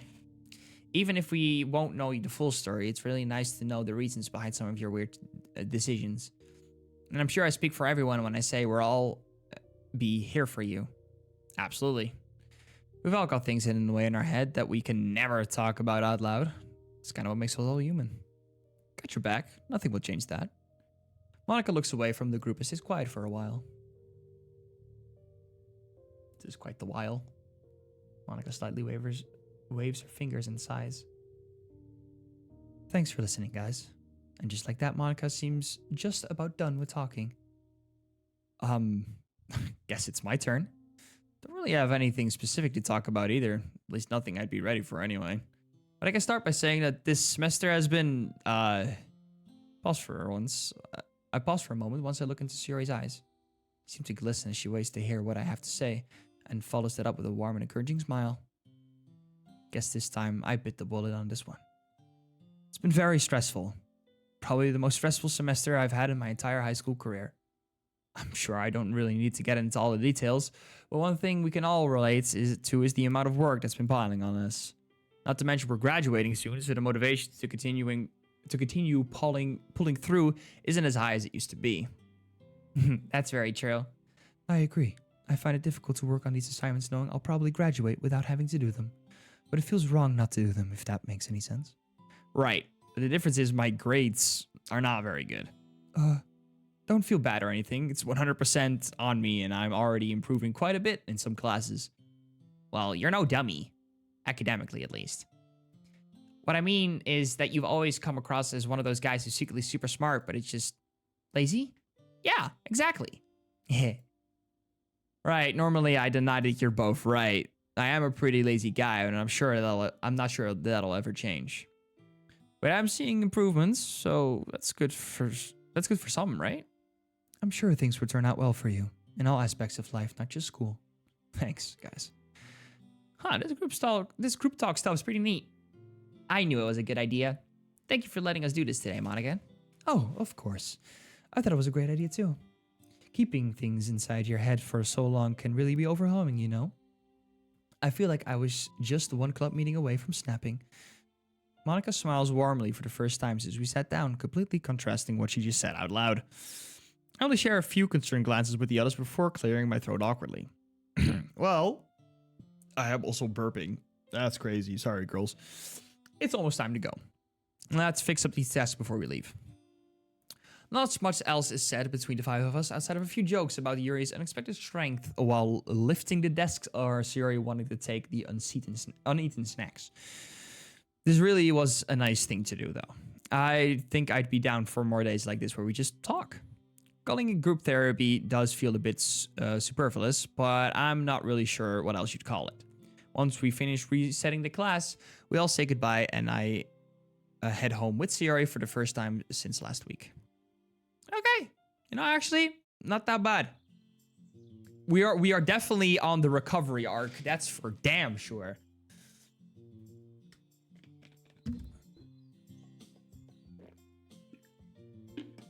Which is perfect. Which is what we need. I need some happiness, man. When does the happiness arc start? Fuck the recovery. I want to get to the good part. I yawn loudly. Well, that was fun, I think. I'm glad you liked it, Bob. Just between you and me, my therapist is the one who gave me the idea, actually. She first suggested for me to attend some sessions with people I didn't know, and I didn't really like that idea. And well, the rest is history. Well, right. Well, good on you for making that decision. Anyway, you want to come over today? Feel like making grilled cheese sandwiches. To my surprise, even though I quickly realized I shouldn't be, she shakes her head. I have a therapy session today, remember? Oh. Right, you do. Well, have a good time then. I'll be here if you need anything. Form a fist with my hand to reach out for fist bump. She smiles as our fists lightly collide with each other. See ya. With a final smile and nod, we separate our hands and turn in the opposite directions toward our houses. Oh, it isn't easy. I don't want to rush things, but deep down I'm very eager to get back to how things used to be. It's funny, I don't really find myself wondering if she hates me or is still mad at me anymore. It really feels like we're just starting over. I think it's a good thing. Progress. Will we get Monica POV? Yup. 39. Find myself feeling unusually lighter than I normally do. Am I dreaming? Am I dead? No, I'm still alive. Oh, we are in a classroom, okay. I'm at school. I must be dreaming. Whose voice was that? It sounds like it came from the classroom next door. Try to listen closely, but I can't get any closer to the wall. My body feels stuck. I can't seem to move at all. I gasp as I hear the voice echoing through. Eddie, up here. I can barely make out what she's saying. I try even harder to move. Holy fuck. Hello? I wince in pain as it feels like sharp blades and heavy punches are hurled at my body. But I manage to move a bit closer. Maybe I'm eating in like too much, but she's a bit gassed today. Wait a second. No, this can't be. Push myself even harder than before despite the pain. Fucking Matrix is attacking. Damn it. I began to feel warm liquid stick to my clothing. Look down to see that my blazer now has small spots of blood. Jesus fuck. Oh? I'm unable to focus on the pain after hearing what sounded like me? You think so? Can't say I've noticed anything about her. Talking about Sayori. This is that day. The day I told her. I collapse on the floor from exhaustion and begin to listen to a conversation that doesn't even feel like it happened. I still remember my state of mind back then. I was doing everything I could to get you away from Sayori. But naturally, her depression just made you more concerned, didn't it? I mean, I'm also friends with her, and I also do care about her well-being of my club members, you know. Smile to myself. I was really set on getting you away from her, wasn't I? I lied through my teeth without a moment of hesitation. Maybe I'll try talking to her myself. Place my arm over my eyes. You sure about that? Bob sounds different than he does now. He's less thoughtful, less self-aware, which is pretty ironic considering the circumstances. Still don't understand why you're so different. What changed? What did I do wrong? I'll listen in on more of the conversation, with each uttered line bringing back a slew of memories that I tried to forget about. It took every ounce of my being to appear like I cared, once I realized that everyone was just meaningless. I only did what I had to do, didn't I? My past life echoes. I probably shouldn't say too much, but Sherry talks about you more than anything else, you know. Huh? God, it was so hard not to reveal how much I truly knew. About her, about Yuri and Natsuki, about the world around me. Every single moment I spoke to Bob was a moment I could speak to you. I think at some point I truly did convince myself that I hated her. She became nothing to me in a split second. Everything she'd ever done for me was nothing. It was nothing. She wasn't real. I never truly hated you, Sari. I didn't mean to jump to conclusions, but you should just forget about what I said. I'll try and talk to her, so try not to think about it for now. All right. I moved my arm away from my face and quickly stood up as I began her footsteps echoing, getting closer to me. Wait a second. If my memory serves me right, Siri was towards the back of the room that day. My eyes widen as I realize I'm about to relive that moment and push myself beyond redemption. Oh, hey Monica. Sorry if I'm not participating as much as you'd like me today. You know me. Rain in the clouds can get a little intense sometimes. Right, about that. Siori, it really does pain me to be the one to tell you this, but... Sorry, I'm trying to find the right words for this. I wouldn't want you to take it the wrong way. I don't think Bob feels the same way about you. Huh?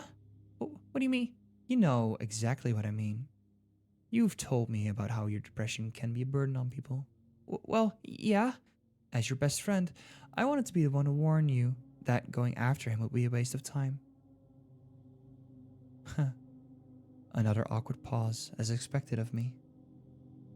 I've seen enough to know that even if he were to reciprocate your feelings, it would be because he feels bad. You should be more realistic about this. He only sees you as your friend, and your depression isn't something he wants to deal with in a relationship. You're right. You shouldn't blame yourself, though. You can't control how he feels. But just between you and me, I think he's got his eyes on Natsuki at the moment. Oh, but oops. Don't tell her I told you. It'll be our press and vice press secret. Tears are flowing from my eyes, and I only notice them now. You didn't deserve any of that, Sayori. I didn't mean to say any of those things to you. I didn't mean for you to fall so far that you consider taking your life. You were my best friend, but I've ruined it all for my own goals. Footsteps fade away as I now begin hearing very quiet and soft sobs. Didn't even realize I made you cry. Even if I did, it wouldn't have changed anything. You weren't real.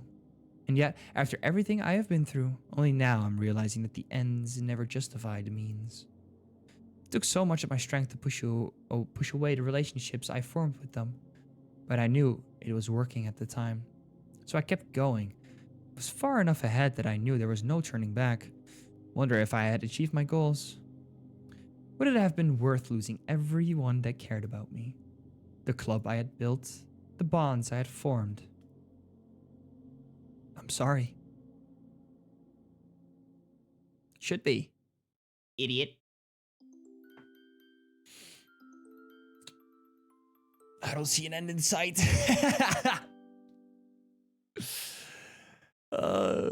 Which is also kind of good because I really like this. So yeah, I didn't really expect this book to be somewhat of a comedy. It's just a nice surprise to be sure. Personally, I was waiting for things to get really intense. I wanted to see a detailed derailment of a man's psyche as more evidence about his life being broadcast is revealed. But I'm not too opposed to a more lighthearted take on it either. Oh, brother, is Yuri dragging you into her boring conversations again? Natsuki walks in happily and places her book on a desk. Actually, I was the one who initiated the conversation, so if you're gonna throw some shade, throw it at me. Yeah, I'm only teasing you guys. I'll hop in on the conversation too. So what do you two think it's about? Excuse me. I personally think it's a story like this would have made a great isekai. Oh boy. Just, I get being enthusiastic about one literature form, but just never say isekai. Never. I know, right? I kept thinking about how awesome it would be if it was. Get this. Some characters, same character, same scenario, but in his past life he was a teenage girl. What the fuck am I on about? No? Why a teenage girl? I think it would just be fine if it was the same guy. I thought it was a pretty good idea for an isekai. Hello, everyone. Sorry to be late once again. Wait, where's Sayori? Huh? You didn't come with her to the club? Well, clearly not. You know what I mean, dummy. I walked with her to school this morning and into her first class. I also sat down and had lunch with her. We haven't really walked to the club together though. Check my phone and I don't see any text messages from her either. She still has to be in school though, so I can't see her in any real danger. Snap out of it. Quit thinking like this. Let's go find her together. She can't be too far. Sure. Monica, you mind? Not at all. Shoot me a text if you find her, okay? Gotcha. Okay, so where do you want to look first? Well, I've got an idea, and it's why I asked you to come with me in the first place. Ah, what is it? Without saying anything more, Yuri walks off towards the girls' bathroom and... Ah, I gotcha. I guess the bathroom is some slightly agreed upon area to go to if you're feeling sad. She walks in and stays in there for a few seconds before returning. No sign of her here. Let's try the library. Excellent idea. Yuri and I walk quietly together towards the library. Wonder why Sierra didn't let me know that she wouldn't be coming to the club today. I mean, during our normal routine, it didn't seem like anything was on her mind. Then again, I wouldn't put it past her to be showing me a side that she wants me to see. Glance towards Yuri. Hey, I hope I'm not out of line when I'm speaking and asking about this, but I wanted to know how you're doing. You know, with the whole gesture towards her arm, trying my hardest not to come across as insensitive. I don't... Right, you know what? I'm sorry. I didn't mean to push past any boundaries like that. No, it's okay. I just wasn't expecting you to bring that up so abruptly. Yeah, it's kind of what I apologized for. Don't feel bad. It's only natural that you be curious about it after some time has passed. At this point, I do feel like I can trust you. You're a good friend. Someone able to see that you wouldn't judge me. Woo! I did not get the 9 hours of sleep, as you can see. Not like I intentionally thought anyway. I just wanted to make sure that you're okay with hearing me talk about this. Going through a lot right now. I had to put more depressing topics on your mind. Hey, I'm the dummy who asked you, aren't I? I'm here for you. Well, told you before about how I haven't exactly stopped doing it. That was true for a little bit. Yesterday I did something I never thought I'd be able to do in my entire life. After our group talk, I asked Natsuki to stay behind and walk with me on our way home. I decided to tell her about my problem. It wasn't easy for me to do, considering that I never planned for anybody ever to find out about it. Just figured that after hearing Natsuki's story last week and how hard that was for her, I should return the favor. I'll spare you the details, but she ended up helping me with this. She rolls her sleeve down and shows me what neatly wrapped bandages over her cuts would be. Oh, wow, that's, well, just really nice of her. I didn't really ask for her to do it for me. She just sort of acted. Before I could even react, she ran off to the nurse's office, grabbed bandages, and helped me wrap my arm up. Didn't even get a chance to explain myself. Sounds like something Natsuki would do. Though, how do you feel about it? Uri rolls her sleeve back down. I'd like to say that these bandages are going to stop me from ever doing it again. But it's never really that easy, is it? Shake my head. It helped, though. My cuts are healing, and it feels good to be able to say that. I've been looking into other ways to manage my anxieties. Just a few months ago, even conversation remotely close to the one we're having would not have been possible. But I feel myself improving day by day, and it's where I currently stand at the moment. That's great to hear. I'm really happy for you. Keep up the good work. I'll do the same as well. I'm happy to hear that. Let's keep looking for Sayori. We're almost at the library. Right. We continue down the school hallway and finally make it to the library. Huh, auntie. Oh, this is a perfect time of the day to come and read for a bit. There's nothing else like an empty library and a good book in hand. Right, but no Sayuri. Maybe I should give her a call. Good idea. Let's check one more place before we do so. Sure, where I do. We return to the hallway, and I allow Yuri to take the lead. We walk a short distance away, and end up some stairs to the 3rd floor of the building. Man, why am I so sleepy? Ah, the school roof. Never would have guessed she'd be up here. Sure enough, right through the window, I can see Sayuri looking out towards the city with a somewhat somber look on her face. She doesn't notice us through the window, so she must really be lost in thought. Hey, so, you want to go out and talk to her? Why me? Well, I figured that you knew where she was, and that she would probably prefer to talk to you more than me right now, and, Yeah, but, you know, I'm not very good at social situations like this. I don't know if she even wants to see me right now. What are you two blabbing about? What are you even doing here? Did you guys get my text? No, none of us did. That's why we came looking for you. Wait, really? That can't be right. I just sent... Zero pulls up a phone and suddenly looks shocked. I didn't even hit send. So this was all just a silly little misunderstanding then. I hope it didn't make you guys worry about me or anything. I'm so dumb. I mean, we were just wondering where you were, but it wasn't too concerning. We just thought it was strange that you didn't let us know beforehand. Hey, forgetting to hit send happens to me too. It's no big deal. Well, if you say so. Since you both are here, do you want to join me? Sure. Let me just let Monica know so she's stuck. Wait. Ooh, waiting up for me? Then maybe I should just go back. Actually, I'll head back on my own and tell them you two just wanted to talk. I'm sure they'll understand. Wait, you sure? Glance at Sayuri, who smiles warmly as soon as we make eye contact. Well, Sayuri seems to think so. Besides, I would feel like a third wheel anyway. Not that I enjoy my time with you two or anything. Just, I should just stop talking and leave now. Sayuri walks over and hugs Yuri from behind. It's okay, Yuri. We understand what you mean. No need to push yourself. You can head back if you'd like, but we'll be here in case you change your mind. Thanks, Sayuri. See you both tomorrow then. Have a wonderful evening, you two. Evening? The fuck? With that, Yuri gracefully walks down the stairs and disappears from view. Oh, sorry if I look exhausted. We went around the entire school trying to figure out where he went. Hold on, my monitor is about to turn off. I see. What made you decide to check the roof? It was Yuri's idea. Not really sure why, though. She just said to check here first before calling you. Smart girl. Here, let's head back out. The weather's wonderful. Sure. So we walk outside. I'm met with a gentle, cool breeze coming in from the north, signifying that winter is just around the corner. Autumn is definitely my favorite season. Unpopular opinion. I can see that. You're definitely a brown leaf kind of guy. Yeah, brown leaf. Wait, what do you mean brown leaf? I don't know. Just what came to mind. Right, well, what's your favorite season?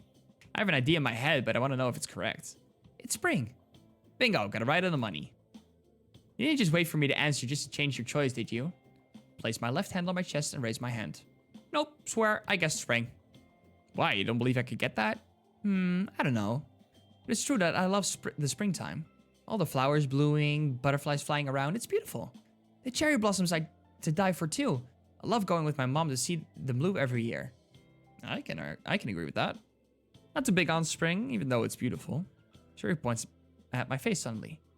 Right, it's because you have spring allergies, right? Jeez, you remember that? Of course, silly. I remember how funny it is every time I brought you a flower, you sneeze up a storm. There was so much pollen, Sayuri. Allergic to pollen. All right. And what were you allergic to? I don't know. Probably some random food or something. But I sure hope not. Imagine going to a fancy restaurant, trying some exotic food you've always wanted to try, and then, wham! Find yourself allergic to tartar sauce. I can definitely see how that would be kind of scary. Normally people recover from stuff like that, right? Oh, sure. Assuming you aren't too far away from medical services and resulting the allergic reaction blocks your airway and stops you from being able to breathe. Right, worst case scenario, I guess. You want anything from the vending machine? I'm super thirsty. Sure. Give me a strawberry soda, please. Ooh, but what if you're allergic? Well, I know I'll be fine because you're here to help. Chuck goes, I'll walk over to the nearby vending machine and place a few coins in. So, roofs are not closed? Could students like easily just skedaddle on up here and like, you know? Well, that's another topic for another day. Don't worry about it. Type in the code for strawberry soda first. Wait for it to pop out, then push my code in for my lemonade. Here you go. 1 ice cold strawberry soda. Thank you. We'll sit down on a nearby bench and crack open our cans. Can see where you come up here. This is great. Well, I like you on a little secret. It's how Yuri and I knew to check up. It's how Yuri knew to check up here before you called me. Fuck, that sentence is tricky for me. A long time ago, back when the club was barely starting up, Yuri and I were hanging out on our own. This was about the same time Monica started acting a bit strange. Nothing close to how she was acting a few weeks ago, but she started acting a bit distant. Anyway, the club meeting was cancelled that day due to Monica not feeling very well, so Yuri and I ended up hanging out together. She explained to me that she can feel a bit overwhelmed at school, so she'd come up to the roof to get some fresh air. I remember she said what she said and decided to try it out for myself. And yeah, she could probably tell it really is pretty great. Yeah, good find on you both. Yuri, she's pretty interesting, huh? Yeah, she's so pretty, right? My lawyers have advised me not to answer this question. Don't be silly, I'm not gonna get jealous or anything. I think she's pretty. She's got that objective fact. Well, yeah, if you put it like that. You all are. Scratch my head nervously as Yuri winks at me. How did you two meet? I know I asked about you and Natsuki, but what about Yuri? Ah, that one's a bit interesting. Monica was looking for more potential members to invite to the club, and Yuri was one of the first people we saw. Monica seemed to rush Yuri into things though. So I feel like we were one wrong move into scaring her away.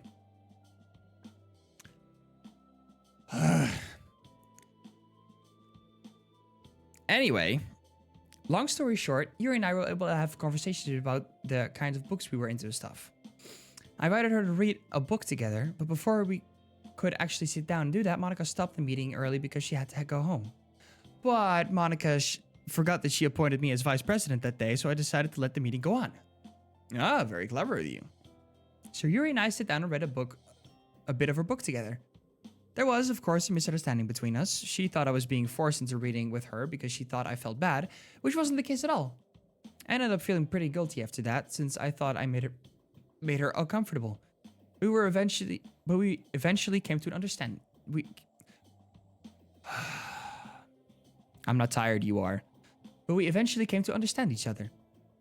Yuri wasn't really used to someone being into her interests, so she was already very distrustful for me from the beginning. Ironically, Monica canceled the meeting. That was the best thing that she could have done that day. It allowed for her and I to talk about things without much issue.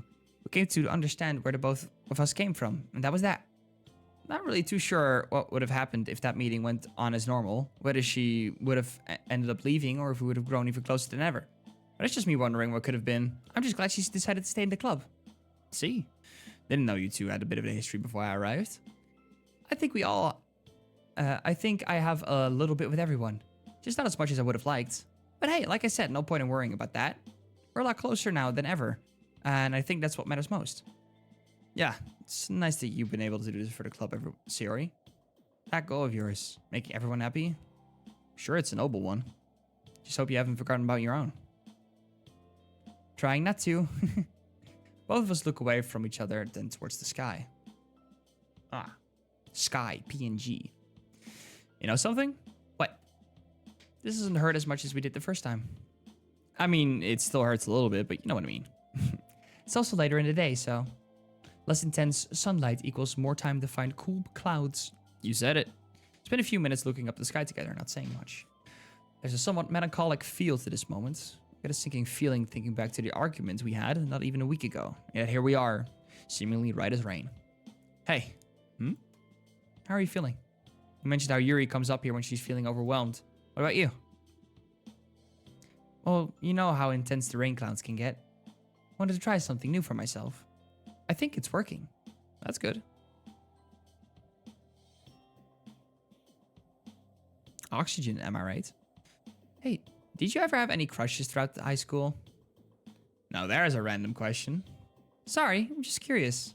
No worries, let's see. Debated telling her about Natsuki for a short moment, but I feel like she might have already known of this from a while back. Still, considering how close that event was to that, I'd rather not bring that one up. You know, I did have this one crush a few years ago, but boy, it was embarrassing. Well, I don't make the rules, Bob. You saying it's embarrassing means you have to tell me now. What? No, absolutely it does not. It does too. Siri slaps my arm playfully. You don't get it. It's really embarrassing. Fine. You don't have... If you don't feel comfortable talking about it, I won't push it. Thanks. Is this the time we tell? Oh my god. No, we're just... Okay. So it started during my freshman year. Go on. There was this transfer student from overseas that I had my eyes on for a few months. Got along pretty well, and my attraction to her only grew as time went on. She agreed to a date pretty quickly, which I thought was pretty suspicious, but then I went along with it because I thought, hey, she said yes, so that's a good sign. Not to mention that she seemed pretty interested in me for a while. But anyway, the weekend in which we planned to go on rolls around and poof, she cuts off all contact with me. No texts, no phone calls, nothing. Aw, Bob, I'm sorry that happened to you. It's really mean of her. Kind of didn't think it was at first. Kept feeling like I was the problem. Really killed my self-confidence and stayed at home from school for like a week. But as it was a first date, she ended up transferring back home to her hometown. And that was the end of that. In retrospect, it was kind of silly to let it affect me that badly. It wasn't silly, you were heartbroken. That's understandable. Well, I felt silly. After that, I found it kind of hard to express my feelings to other people. That makes sense. What do you mean? Well, you don't remember some of the things we talked about throughout high school. No? Was I supposed to? Guess not. They were very short conversations, but you always seemed very dismissive and distant. Oh. I worried about you a whole lot, Bob. I think it's nice to hear about why you always felt that way. Helps me understand you a bit better. Shiori smiles warmly. They didn't want you to worry about me, Shiori. Dismissive as I was to you, I just didn't want you to waste your energy on me. It wasn't a waste. Is it that hard to believe I cared that much about you? This feels like the roles are reversed at this moment. Because we've had this conversation, vice versa, whenever, you know, Shiori told us about their depression. Yeah, it actually kind of was, which kind of makes us the same, doesn't it? We both look down from the sky and look at each other intensely. Do you want to head back now? It's getting a little late, and I wanted to help and wanted to meet up with the others before I went back home. Sure, let's head back. You were walking home on your own today? Yeah. Or with one of the others. Alright.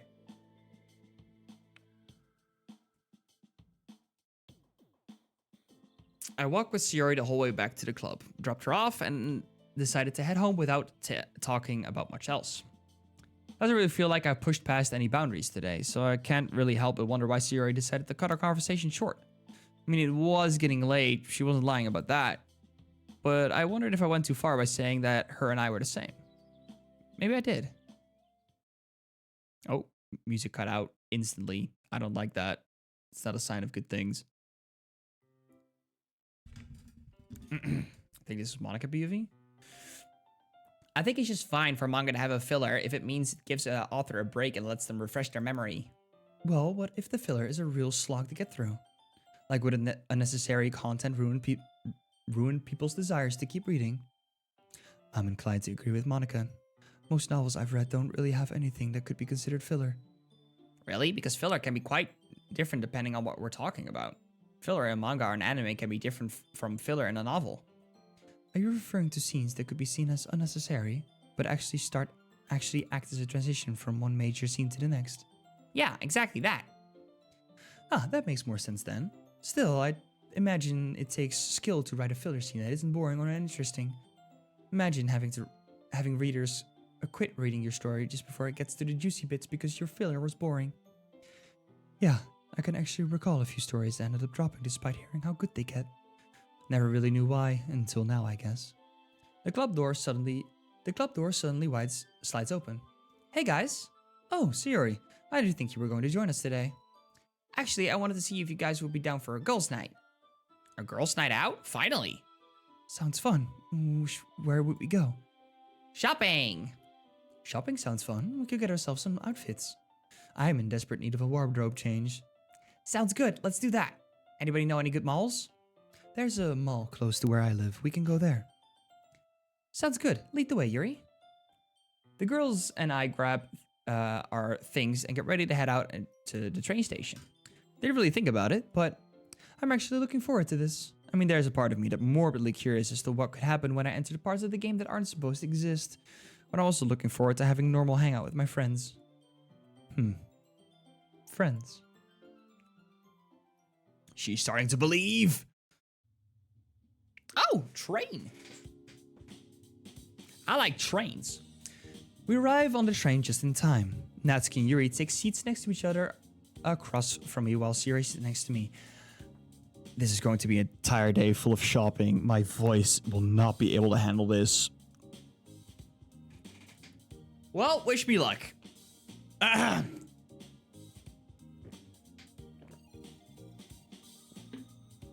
We are not finishing this mod today. We are not. We are still, I think, maybe not even halfway through the recovery arc, I feel like. And already, man. It's fine, it's fine, it's fine. It's just 4 girl voices that you have to do as a... I'm contemplating as to what to call myself, but I'm just gonna say, it's a dude. So, what are you looking to buy at the mall? That isn't an awkward question, is it? It probably is. Nothing too flashy. I could use a sweater, actually. Cold weather is coming soon. Ah, you're right, it is. I've already got a long sleeve, so I think I'll go for something else. Cool. I'll help you look for an outfit. It's kind of crazy how none of us have gone shopping with each other, isn't it? Yeah, it is. School's been keeping us busy, I guess. Yeah, and plenty of other things too. Let's not think about school right now. It's chill time. True, true. Hey, do you think we could consider this part of club time? What for? Natsuki calls across from us. She makes a good point. We have to keep track of the amount of time that each member stays in the club meeting. Oh, wait, you do? We do? No, we don't. But really, what do you meant by counting it as part of club time?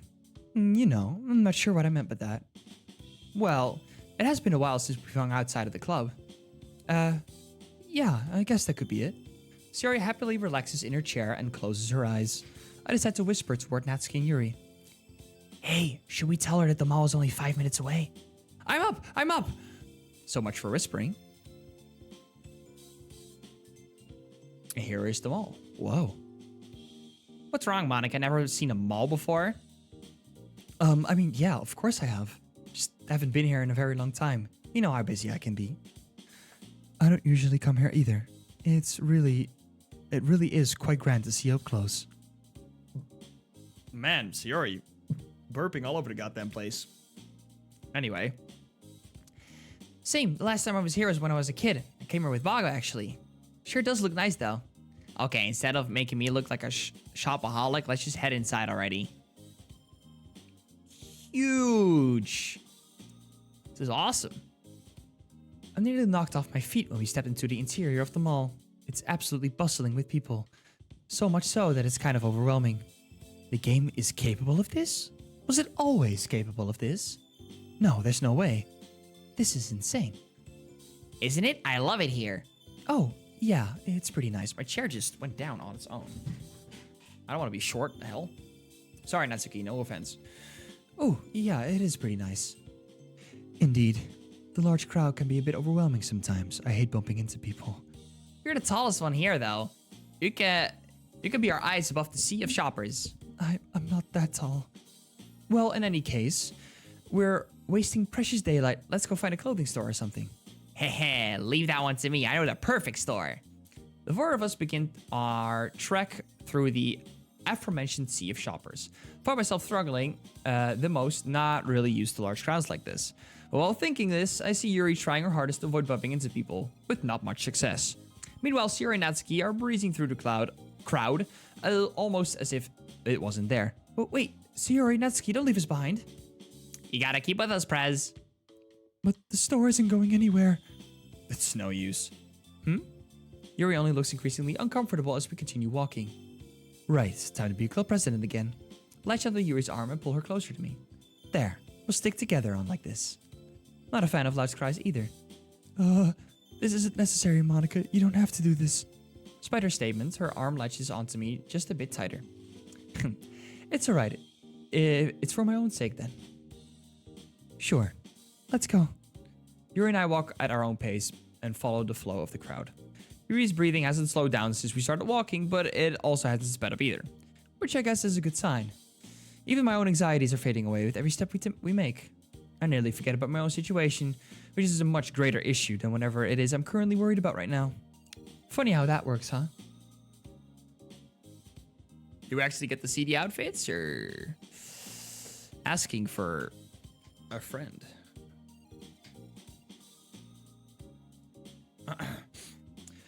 We arrive at the clothing store Natsuki suggested. As I step inside, I'm greeted with a wave of upbeat music matching the energetic vibe that seems to be present throughout the entire store. There's an assortment of racks lined with colorful shirts and various other garments arranged neatly to organize by size by style. 2 mannequins adorned with what I would assume would be the latest fashion trends stand tall in the middle of the store. I can see when Natsuki chose this place. Well, this music is a bit... I can't even hear myself think. Jesus. It's totally her. So what do you guys think? You see anything you like? I got an idea to make this super fun. Let's all choose our favorite outfits, try them on, and then surprise each other with them. I like the sound of that. Let's do it. The 3 girls run off to various aisles, each containing clothes that suit their respective personalities. I look around the store, trying to find something simple yet comfortable to wear. A tank top wouldn't hurt. I also spot some jeans that look just about my size. I suddenly stop after I get a massive sinking feeling while looking at the jeans. This isn't real. None of this is. But I'm acting like everything is okay. Why? Look around the store. Nobody's looking my way, so I subtly wave my fingers in the air. Ooh, we're almost halfway there. Nearly halfway there. I place the jeans back down on the display, feeling a bit lightheaded. I have to get out of here. I quickly turn around and...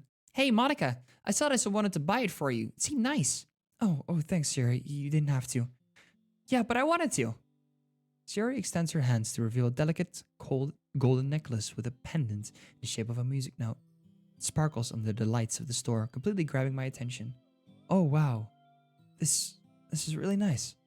As I reach out to take it, I trace my fingers over the edges of the music note. I'm reminded of my love of music, a passion that I still had held on to despite everything I've been through. As the necklace rests in my hands, I'm somehow reassured, almost as if it were an actual reminder of the true love I still have in this world. I smile as I begin to feel an overwhelming sense of gratitude. Sayori's the closest one to seeing the part of me that I've struggled to keep hidden all these months. Thank you, Sayori. This means the world to me. Nah, I'm glad you liked it. Your music note reminded me of you, so I figured why not? Anyway, I gotta keep looking for a good outfit to wear. See ya! I watch Sayori wander off back to where she came from. Smile as I place the necklace around my neck. Let out a heavy sigh. Maybe this is why I still act like everything's alright. It's because of you. Yuri, Natsuki, Bob too. Despite it all, there's a part of me that really misses being a normal girl. Shopping, going out, gossiping. I feel like I've lost all of that. Turn back around towards the jeans and check the size again. Yeah, these are good. The unexpected warmth of Shiori's gift begins to counterbalance the darkness in my mind. These jeans, this whole experience, in fact, this is me reclaiming just a small piece of normalcy amidst all of the chaos in my head. I allow myself to feel the material in between my fingers, taking in all of the feelings that are associated with doing so. I guess in some way, the mundane act of buying a new outfit is some small act of defiance. I know I'm not okay. I know that things could very well get worse before they get better, assuming better even applies to me. But I can still take steps to finding peace, can't I? I don't know. Without thinking about it too much further, I pick out a simple white tank top and head into the fitting room. While trying out my outfit, I hear the other three all come in at the same time and enter a stall. Girls, is that you? Yep.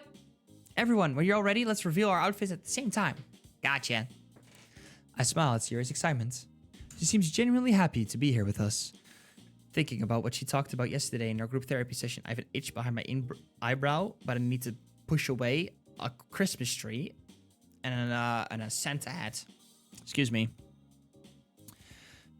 Thinking about what she talked about yesterday in our group therapy session, she might really be trying her hardest to just get out of there and see the world. Can't really imagine what it must be like for her, having what is essentially a near-death experience caused by her own actions. But I still can't help but succumb to that darkness. The idea that this is all just predetermined code playing itself out like it was always meant to be. But that can't be it either. Here I am, dressing up in a brand new outfit that I know for a fact didn't exist in the code previously. Nor did this dressing room, this clothing store, this whole mall. None of this was supposed to exist. What is the reality I find myself in? I finished putting on my tank top and adjust my hair and bow. Take one look in the mirror. Looking good, Monica. I assume you talking to yourself means you finished getting ready dressed. Oh, yeah. Same here. Yuri, you're done? Yes. I'm a bit nervous now. I don't really know if this is my style. You literally just picked out that outfit, though. I'm finished too. Ready whenever you are. All right. 3, 2, 1.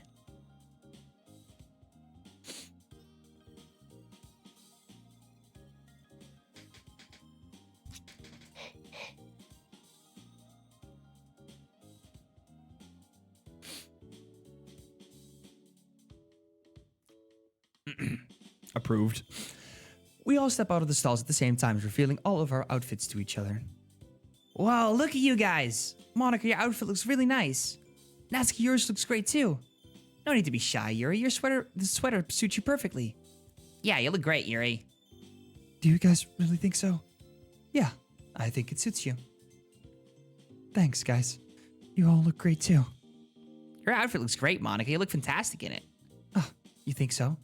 So I just wanted something simple, nothing too flashy. Yeah, but you can make any outfit look good. Well, thanks, I guess. I assume we're going with these outfits then. Yeah, let's go pay. Natsuki and Yuri head up to the front of the store to pay, but Sayori stays behind. It's enough glasses for one peeking session. What's up? Your arm. What happened there? Look down and my heart skips a beat. It's pretty faded now, but the scar is still there. From the day I hurt myself. Oh, that? It's nothing really. Just a little mishap while chopping up some veggies a week ago. Oh, okay then. Sayori pauses for a short second. Let's go catch up with the others. Let out an eternal sigh as I completely forgot about what I had done to myself. You'd think I would have made a better effort to hide it from everyone. Nothing else I can do for now. At least it does look passable as a small injury. The four of us decide to wear our outfits out and pay for them for the counter. We grab a few shopping bags, place our uniforms inside, and walk out of the store. Okay, that was not too long. I spoke too soon. It's still going. As we leave the store, I immediately notice that the large crowd from earlier has basically vanished and transformed into a few groups of people. The orange sunset serving as an indicator that the mall will close soon.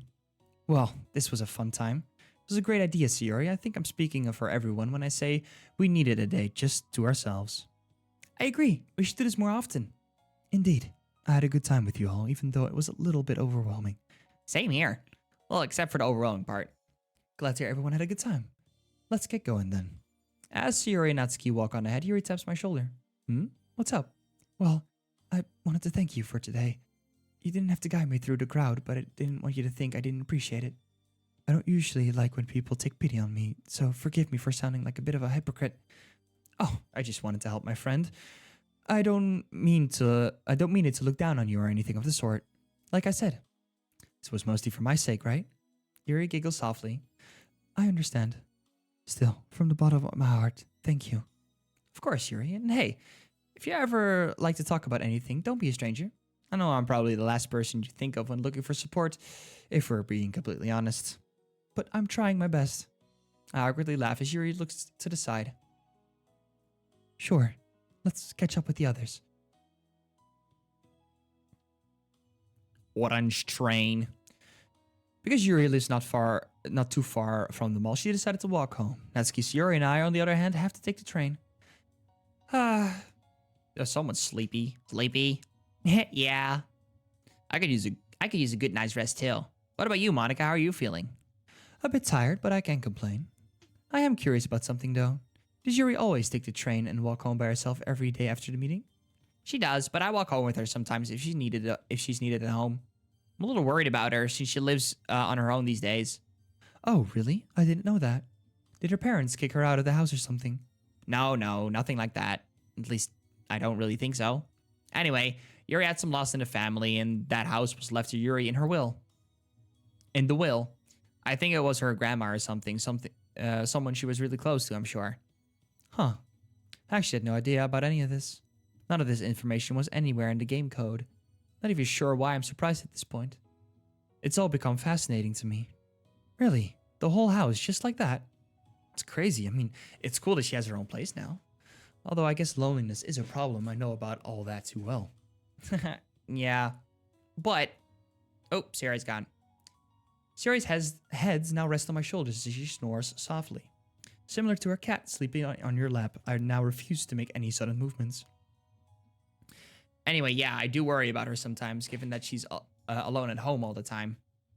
Maybe I should ask her to go to her place, just to see how she's doing. You know, as much as she'd probably seem like she wouldn't want you to, I'm sure she'd appreciate the company. Can't go over as often as I'd like to. You know how unpredictable my dad can be with these kinds of things. Ah, right. I just worry about her. She has a lot going on. But I won't get into any details. It would just give me some peace of mind knowing that she has someone to check up on her every once in a while. I totally understand. I'll ask her about it tomorrow. Thanks. That's really nice of you, Monica. There's that club president I know I love. just trying my best.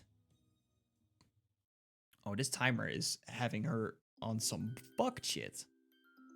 Do I keep going? Yeah, I do.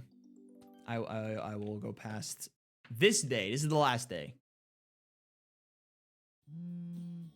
It actually is the last day. I'm gonna be late to dinner. Can't be late to dinner. I laser rise out of my bed and stop my alarm. Ugh. Week's almost over. Stretch my entire body and make the most ungodly noises a man can make before heading downstairs to make myself some breakfast.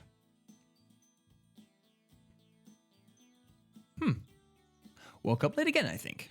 Waited up for Sierra a few minutes longer than usual. She's been doing a good job getting up on time lately, so I'm not sure what's keeping her. Take a deep breath and try to calm my nerves. Hey. You up? A few minutes go by. Normally she responds pretty quickly even in the mornings. I know she could probably be sleeping right now, but I can't really help it. I think it might be time to go and check. Alright, she is here. She is awake. Don't really feel like getting out of bed today. Let out a small sigh of relief, but now the question of what to do next beckons. Do I stay home with her? No, that's a bad idea. Which means my best course is just go to school and about my day as normal. Let me know if you need anything. Thank you. We got a heart! Huge! And that's that. Shiori's words echo back to me. I might not be able to move as fast as you when it comes to working on a real friendship. Guess this might be what she was referring to. Even still, it was a lot harder to put in practice, especially when I'm still so afraid for her safety. Nothing else I can do about it now, though. I glance back towards Sierra's place for a quick moment before making my way to school. Club meeting or the day. The day goes by pretty uneventfully. It was a bit boring during lunchtime without Sierra around, and I think the other girls were off their own thing. But in any case, it's club time. Made a bit more progress on the book since yesterday. I'd say I'm about halfway done. Wonder how the others are doing. Hey guys. Hey Bob, nice to see you join us today. Did I somehow give off the impression that I wouldn't be here? That's only because Sierra mentioned that she wouldn't be making it to the meeting today either. Ah, right. Guess that makes sense. Guess she's sort of my partner in crime at this point, huh? That being said, I decided that giving her some space was the right move. As long as you make sure to check up on her after school, though. I'm sure he's been keeping in touch with her throughout the school day. He's not dumb, you know. You are keeping in touch with her, right? Oh, of course. We've been texting here and there.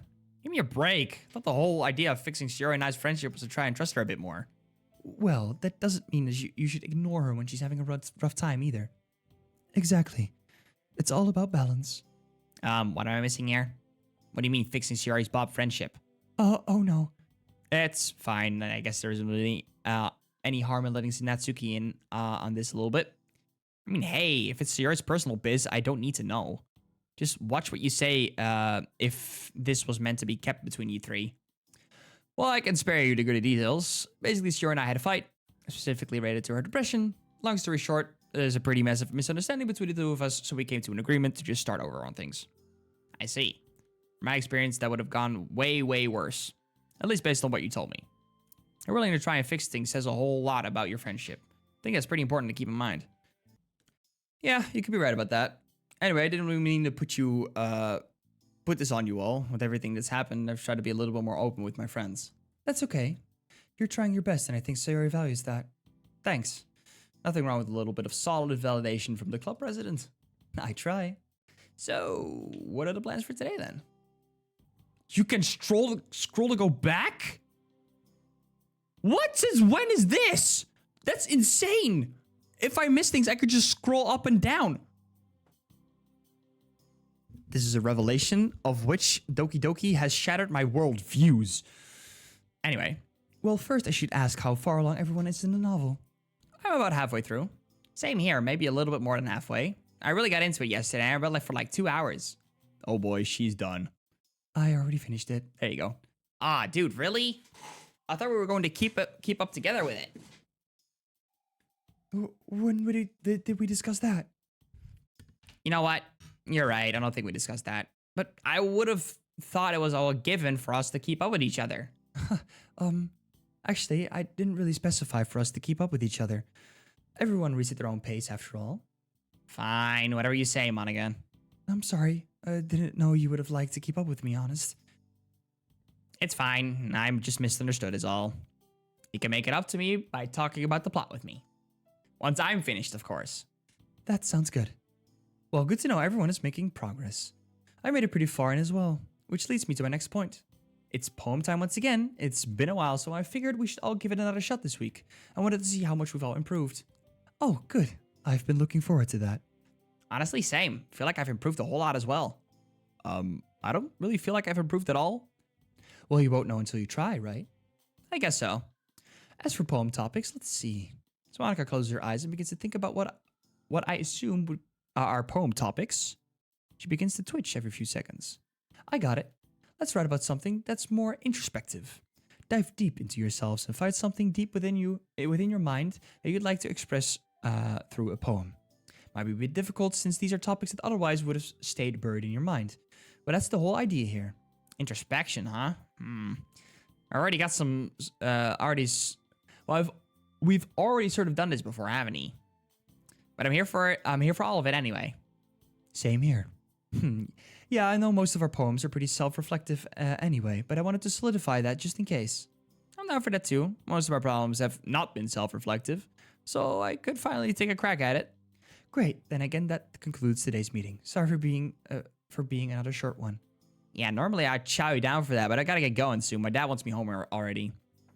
I can use this opportunity to check up on Sayori too. Let's out together then. Sure. Before everyone leaves, it's time for my writing tip of the day. Authentic emotions in writing can be challenging, but a power they hold can really bring your story to life. It allows readers to connect with your writing on a personal level, evoking feelings of empathy, joy, and even sorrow. It's because of this that you shouldn't be afraid to dive deep into your own experiences as emotion. Writing poems, stories, or whatever it may be is an emotional journey. It's important to embrace our feelings rather than push them away. It's what allows us to grow. So let those emotions guide your pen. That's it. That's my writing tip of the day. Thanks for listening. All right. Natsuki and I leave the club room first while Monica and Yuri stay behind to talk about something in private. What do you think you're talking about? Jeez, you're always so nosy, aren't you? What? Hey, I was just asking. You're curious too, aren't you? I don't need to be, because I already know. Oh man, left out once again. Don't feel bad. It's only natural as girls have our own little secrets between ourselves. Besides, you, Yuri, Monica all get something from me too. Well, yeah. You and I have our own secrets that we keep to ourselves too, huh? Hmm. You're referring to that weekend where I came over to your place, aren't you? Yep. Did I ever tell you that Monica someone knew about it? Wait, what? Yeah, she brought it up to me a few weeks ago. We just casually mentioned it as if it was something she already knew. And how much does she know? I'm not sure. I remember that me going over to help you wasn't much of a secret. It's more about what happened during that time. So I remember back to that day. Not sure what it was. It was all a blur to me. I do remember it's a sheer feeling of dread I felt when I felt Siri caught us. Siri knows. What? You don't remember? Oh, God. That was really, really bad. I had to push that moment out of my head for a very long time, Bob. It's okay. Me too. That's all she knows, right? I would like to hope so. I don't think... Try to find the words to best explain myself. It's hard to do that when I don't know for sure what happened that day. I know what you're trying to say. We talked about this back in the hospital. It was a spur of the moment kind of thing. I'm sure you can agree with that. Yeah, that was what I was trying to say, sort of. I also wanted to say that you shouldn't blame yourself for what had happened. Regarding Siri, at least. I found out that she tried to commit suicide. I couldn't stop thinking about that moment where she saw us. I kept thinking, that's why she did it. And I just pushed it all aside. It was coming out now? Okay, Jesus. I understand. I'm still struggling with that because I told her something stupid right after you left. I told her I clear my throat, mostly to try and buy myself some time before confessing this. I told her I loved her. Natsuki's shocked expression validates every single negative thought I've had about that moment. The look on your face tells me exactly everything I need to know. Yeah, that wasn't the best thing to say to her, Bob. Especially so close after what happened before that. Yeah, I know, I was stupid and dense. Now I'm paying the price for that. No, listen, it's not your fault, it never was. You had no idea of knowing what could have resulted from saying that. Just had like no idea that she'd go and do that immediately after seeing us together. There's so much self-blame going around, even though I know full well that Siri doesn't want any of us to feel that way. Yeah. I should go see her now. Yeah, you should. Also, think Siri would be cool if I asked her to hang out again too? Well, let's be real for a second. This is Siri we're talking about. She definitely won't say no. I guess you're right. Probably going to sound very like a hypocrite when I say this, but sure, hanging out with her because you want to, okay? Based on what happened last week, she doesn't like it when someone goes out of the way to make her happy, especially if it's because of something that happened. I'm not saying that's because we talked about it, but I get your point, dude. Don't worry. Right. I want to hang out with her genuinely. I've always thought it was kind of unfair that we didn't really get to connect all that much. Hold on. I get the power of scrolling. It was kind of unfair that we didn't really get to connect all that much back when the club first started. So I was thinking, now's our chance. It's fun talking manga with her. She's a great co-baker, if I'm being honest. Don't tell her that, I'll smack you. My lips are sealed. Good. Sorry this conversation took quite a turn. It's okay.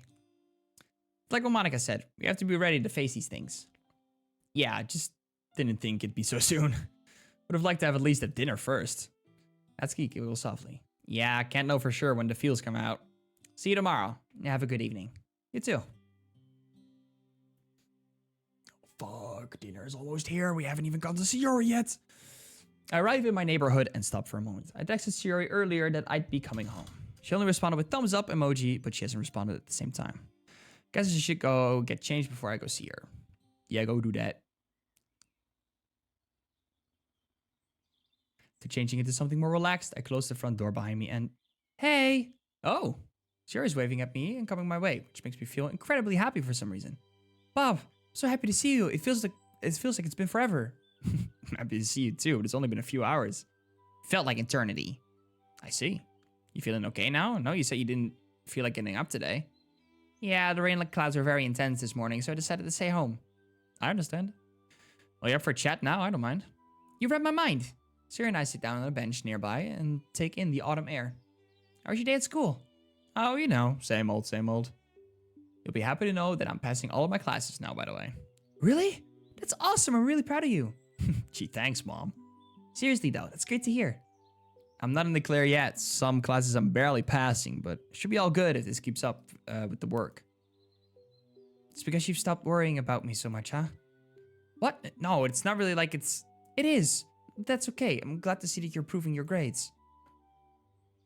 Yeah, it does feel less stressful now, knowing I'm passing anyway. Listen, Siri, I... Pause as Siri looks into my eyes intensely. Felt kind of weird without you today. Huh? It did? Well, you were texting me all day, silly. Still. Sorry, I don't know if I'm being too pushy. Just thought I'd let you know how I felt. You're not being too pushy. It's okay. I was alone with my thoughts for a very long time today, and I realized that I still feel really guilty about making everyone feel bad. But for some reason, I also realized that that's okay. What's okay? That you feel scared for me. I do feel scared. Quite a bit. Siri sighs and looks away from me. I understand now. What I did must have been very scary for you, for everyone. I see. Didn't want it to come across as me worrying too much or anything. Just wanted to say how I felt. I know. I'm saying how I feel too. Saying I should have been more understanding of why you were always so protected and worried about me. It took me a very long time to barely start learning that. Well, it took me a long time to understand that you sometimes need space. It's been really tough trying to find a balance between being there for you and giving you time for yourself. I think that's why I was so frustrated last week. Not really good at these kinds of things. Me neither. I'm sure we'll find it out together, right? Yeah. Yeah, I like the sound of that. And hey, listen, think back to that day. The day I told her I loved her. Shared a hug together. I talked to her like I knew what I was doing. Because the truth is, I was afraid. I was afraid of what would happen if I didn't tell her I loved her. Is the window or my door just opening? Those were my true feelings. So, there's no way you could like me more than I like you. Should have realized it sooner. Spending time with everyone at the club, making new friends, and having fun with you every day helped me realize that you are truly the most important person to me. That's why I'll accept any of your burdens, as long as we continue like this every day, with you by my side. Then I know we'll both be happy. Did I mean any of that? I'd like to think a part of me did. Bob, you okay? Yeah, I just wanted to ask. Remember the day I told you I loved you? We had an agreement to start over from scratch, right? Something I wanted to try and redo. Something that I've always wanted to redo since that day. And I nearly never got the chance. Nervously hold out my arms, inviting her for a hug. Thought about that too. Siri accepts my invitation and wraps her arms around me tightly. This is really nice. You're right. I would have missed this. I remember feeling so empty even when I held you like this. But I don't feel that anymore. This feels genuine. Gently tightened my grip around her, and she followed suit. A surge of emotions began to flood over me. And even in this moment, I still remember the darkness that almost took her away. That unimaginable pain that pushed her over the edge, and yet, here she is in my arms, alive and fighting. It's a somewhat bittersweet juxtaposition. Holy fuck, that's a word. The fear of losing her is still here, but the hope of her recovery is just as strong. As I feel the gentle rise and fall of her breaths, the warmth of her body, and the weight of the journey we've been through together, I feel like this hug we are sharing represents more than just a hug. It's a testament to the bond we formed when faced with darkness. I'm here for you, Sayori. We can work together on this. This time I truly mean it. I also promise to take care of myself too. I know it's hard to juggle all of these feelings on a daily basis. If you do need space, never feel afraid to let me know. I trust you. Thank you, Bob. I'll try my best for you. No, don't just try my best for me. Do it for you too. Slowly part from each other. Space between us feels different somehow. It feels lighter, filled with some newfound resolve.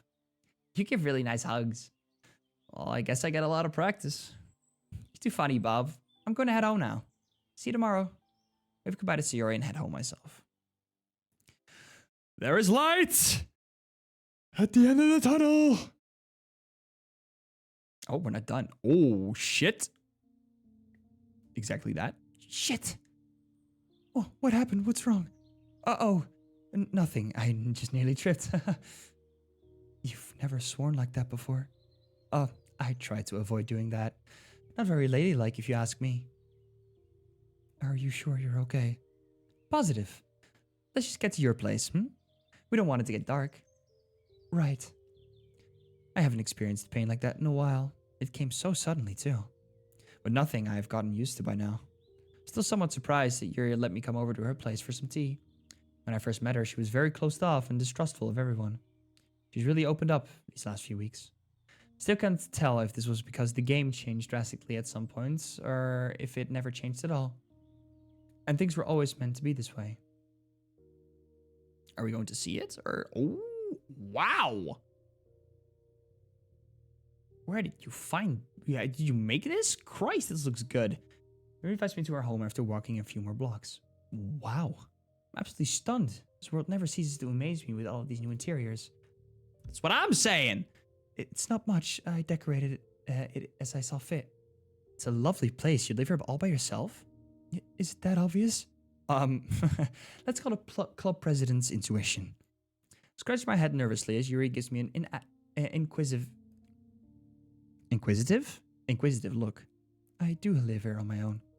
I was very fortunate to have someone in the family pass it down to me.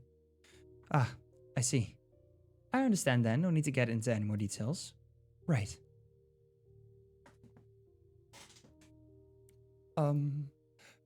Right. Let me get the tea started. Yuri scurries off into the kitchen gracefully. She's still shy as ever. Probably not very used to having someone over. But I guess that does make her more like me than I previously could have guessed. Yuri lives the furthest away from all the other members, so she doesn't have an easy way to hang out if she really wanted. I take one more glance around the room before inviting myself to sit on her soft brown couch. Good thing I brought this along. I already planned ahead of this, and I brought along my casual outfit to change out of. Yuri, may I borrow your bathroom? What? Oh, yeah, of course. Is she going to fight something? No, okay, good. As I return from the bathroom, I notice Yuri's already changed as well. Ah, nice outfit. Thank you. It's nothing fancy. Well, it sure looks comfy. That's all that matters. Indeed. Here's your cup of tea. Feel free to have a seat. Yuri seemingly pushing away any shred of shyness, calmly invites me to sit next to her on the couch. Carefully take a sip of tea, allowing myself to fully embrace all of the various senses that follow. The warm stream brushing against my lips, the delightful aroma, and even the slight pain that comes with it. Is this a Chipotle tea? It is indeed. Thank you for noticing. I do become friends with the toilet after that, but you know what? It's fine. It's good for calming the nerves. So it works wonderfully for me. You don't need to be shy around me. We're friends after all.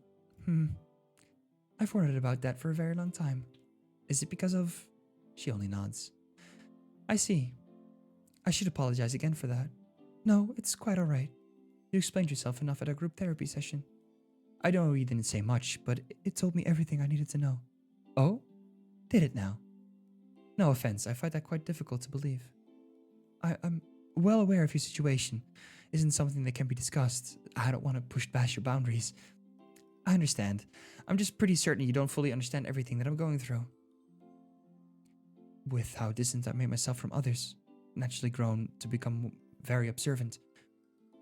I'm nowhere near as emotionally in touch with others like Sayori is, but I do have some level of intuition when it comes to figuring people out. People like me just grow to notice these things. Anyway, I digress. For what I can discern, you're going through something that's deeply internalized, and I've somewhat gathered that it's related to the novel we decided to read together. This idea of learning that all of your loved ones are just actors in a show. Your entire life is just a script broadcast to the entire world. It's such a far-fetched and unique idea, and yet it's completely plausible, isn't it? Yeah, I agree with that. But I wasn't lying when I said I can never talk about the specifics. I understand. Let's talk about something else then. Your enthusiasm to continue with something else surprises me. I was somewhat afraid that she'd continue to pursue, but that didn't happen. I guess even though I treated her horribly not too long ago, her compassion still holds true. Well, I can't really think of anything simple to talk about. Glancing around the room for ideas, there's a bookshelf seated nearby with an assortment of novels neatly organized. Just a bit further from that, I notice a glass case meticulously exhibiting an assortment of blades, each boasting unique shapes and sizes, and an array of captivating colors. Ah, I was looking for that. Looking for what? Tell me about that. I awkwardly points over to the display case. My knives? I forgot I had those there. I'm not used to having company over except for Natsuki, so... Whoa, hey, it's okay. I'm not here to judge you or anything. You won't think I'm weird, will you? Of course not. What kind of friend could I call myself if I came to your house and judged you? Alright. Do you want to see one? Sure, I'd love to. I watch as Yuri gets up and walks over to the case. With utmost care, she carefully opens the case and hovers her hands over to the array of blades. If you will excuse me for just a moment. It is already dinner time. My parents will not see me at the dinner table for at least 15 minutes. So I hope that's okay. I'm just gonna text mom. Let your mom know what you're doing, alright?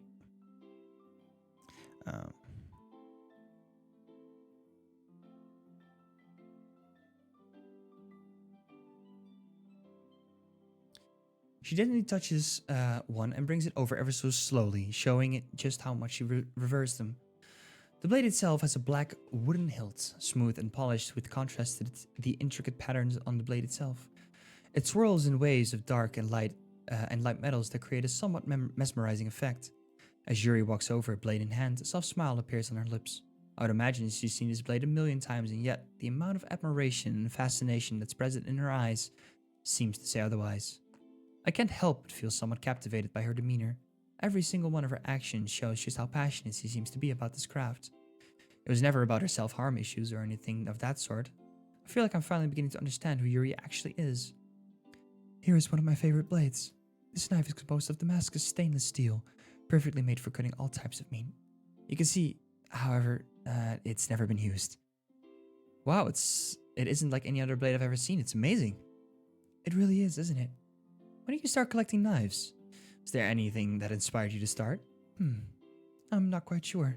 For as long as I can recall, I've never really shown it off to anybody before. Well, there's nothing to be ashamed of. This is honestly very cool. You really think so? Yeah, it's no different from someone collecting any other type of weapon. It's very clear that you appreciate them as an art form. Yes, that's true. Would you like to see some other ones? Sure. Get up from my seat and follow Yuri back to the display case. She returns the Damascus knife. A sense of reverence lingers in the air. Even while placing it back in the case, her actions are deliberate and gentle, ensuring that the knife was back in its place with the utmost care. It is just a part of my collection. Some of the others are displayed in my bedroom. First, direct your attention here. She delicately points towards a long, curved sword sitting comfortably above the display case. Oh, wow. This looks like a katana. Is that what it is? Well, that's not wrong. More specifically, it's called the Shingunto sword. Non-commissioned officers use these in World War II. My favorite fact about the sword is that the handle isn't actually made of cloth, even though it looks like it is at first glance. Huh? Really? I take a closer look, and sure enough, the handle actually seems to be made out of copper. Oh yeah, look at that. The sword belonged to my grandfathers, who served in the military during that time. I've never met him, but the sword has been passed down to the oldest of the family for a few generations now. First my grandpa, then my dad, and now me. Yuri sighs as she stares intensely at the sword. So much of her past is being laid right out in front of me, to the point that any doubts I have are starting to feel irrational. Yuri then directs my attention back to the display case. Oh, I know that one. It's a butterfly knife. That's right. It's also known as a ballet song. It's far from my favorites, but no knife collection would be complete without one. It was a blade I purchased when I was still into manga, so even this one holds a bit of history for me. Right next to it, if you didn't already guess, is an American bayonet from World War II as well. This blade was designed to fit their rifles as well as function as an all-purpose knife. The bayonet essentially turned the rifle into a spear, allowing for effective blows to be struck on the enemy at safer distance. Of course, well-trained soldiers will know how to combat this. Probably how my great-grandfather got his hands on one. You sure know a lot about these knives, huh? I'm sorry for rambling. Oh no, I'm just impressed. This is something to be proud of. A passion like this isn't something you take lightly. You should be proud of it. Thank you, Monica. That means a lot coming from you. Just saying how I truly feel. Look back down at the display case and notice another pretty-looking pocket knife. What makes it stand out, however, is the silver blade with an intricate pattern of waves etched into it, and the blade itself is tinted a soft blue. What about that one? Ah, that one is my favorite. It's very special to me because it's one of the first knives I've ever owned. Oh, really? Yuri's first knife. Didn't think I get to see the privilege of something so special today. Thank you, Monica. Glad you like it. Anyway, it's getting a bit late. Should you be on your way home? Place my hands on my hips and think for a bit. I genuinely enjoyed my time here. It's been a nice distraction from everything. Not to mention I have to work on my own poem for tomorrow as well. Actually, do you want to work on our poems together? I think it could be fun. Oh, sure. As long as you don't mind. I don't mind if you stay longer. Of course. I'm the one who offered is all. Right. Never thought I'd get to see these two having some alone time with each other. It's cool to see you play out like that. As night falls, Yuri closes the curtains and brings out a few poem writing tools. There's some papers, pens, pencils, and is that an aromatherapy diffuser? Yes, is that okay? It's just some lavender oil. It smells nice and it can help us focus. Oh, sure. I'm not opposed to that. Actually, forgot this detail about her character. It's not really something she brings up often, but with how she brought it out along with the other writing tools, it seemed like this is a normal tradition for her. Yuri flips on the switch on her diffuser and sets it up nearby. Just a few short minutes, the atmosphere of the room changes as the air begins to fill with the smell of lavender. Just as advertised. Glad you like it. Let's get to writing. Yuri and I grab some pillows and move them towards the floor in order to sit comfortably on the table. Grab a pen and take a deep breath, diving deep into my head as to what I could write about. I discreetly wave my fingers in the air. Phew. What is it? Oh, nothing. Guess I'm struggling to start, I guess. Which you don't seem to be having much trouble with. That's over Yuri's paper, which is already 3 lines long. She quickly places both hands over it. It's not ready yet. It's just a rough draft. No worries, I won't look until it's ready. While distracted, I wave my fingers in the air again to hide the console from view. I do have something else to try, but you might disapprove. Well, now you have my attention. Yuri gets up from her seat and walks to the kitchen fridge. She opens it up and... Yuri! Somewhat surprisingly, Yuri pulls out a small wine bottle identical to the one she brought to the club a long time ago. Smile thinking back to that day. Yuri got genuinely upset at Yuri for just casually bringing it out as if it wasn't a big deal. But now that I'm looking back, I feel kind of bad for her. She was only trying her best to fit in, and knowing what I know now, she was only doing it because she thought it was the right thing to do. Of course, as club president, there's no way I was going to condone underage drinking. But we aren't in the club right now, are we? I'm surprised you still have that. You're a bit of a rascal, aren't you? I wouldn't say that. Hey, I'll let you in on a little secret. I was honestly kind of curious to try it out. Don't tell Sayori I said this, though. She never let me hear the end of it. But you understand why I just couldn't let that happen, right? Of course, of course. Well, would you like to try some? I'm not much of a drinker myself, but it does help me relax when trying to write something. I should absolutely scold you for underage drinking. We could get in big trouble for this. But I won't tell if you won't. Sounds good. Yuri grabs 2 wine glasses from a cupboard and brings them over to the table. I begin to feel my heart race and my hands shake as excitement of trying alcohol for the first time begins to flow throughout my body. First time, Monica, really? It's thrilling, going against what society deems to be wrong. As Yuri pours me a glass, she's as delicate as ever, showing that this isn't the first time she's poured herself a drink. The drink itself is a dark purple, and the immense sight of it sends shivers down my spine, but in a good way. You know, I should probably mention that I still do not condone underage drinking. This is what they warned us about in middle school. Peer pressure. You don't have to drink if you don't feel uncomfortable. No, I'm going to drink. Just want you to know that this does not mean I'm going against my morals. Of course, Monica. Yuri sits back down on the pillow, drink in hand, and returns to her poem. I, on the other hand, and staring into my glass wine intently. Swirled around like how I've seen actors in movies do. As I raise the glass to my lips, my hands begin to shiver with anticipation. The weight of the wine glass feels so foreign. The aromatic scent now reaches my nose, a bouquet of mysterious flavors that promise a world of sensations that I've never experienced before. As the glass touches my lips, I close my eyes and let the liquid slide onto my tongue. The wine flows smoothly, leaving behind a trail of intricate flavors. First, there's the sweetness reminding me of grape juice, followed quickly by the gentle acidity that wasn't too overbearing. I'd even go as far as say that there was somewhat luxurious feeling to this experience. Whoa, that's kinda not great. What were you expecting? I'm not sure. I guess I expected it to taste a little more sweet. I had thought that at first too. It's always a bit of an acquired taste. Yuri returns to her poem as I figure I should do the same. As time passes, I drink more wine and I can feel my creative juices flowing once again. Anyway, we're not going to dwell on that sentence for long. Introspective. Introspective. I got it. Place my pen on the paper and begin to write. Few hours have gone by, and so I have a few wine glasses. I don't feel drunk, but I do feel slightly dizzy. And kind of good. Hold on, this is the downstairs departments telling me we eat.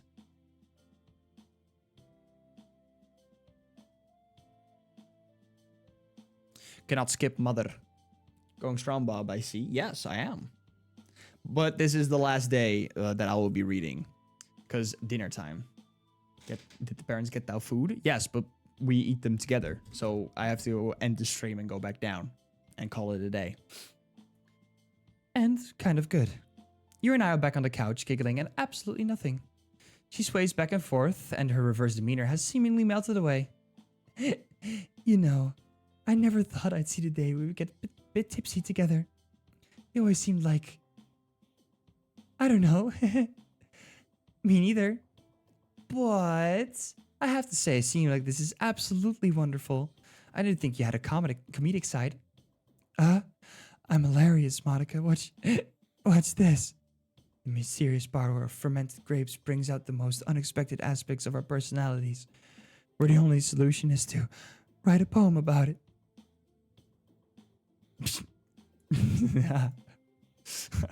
I have to act like a drunk girl? What the fuck's going on?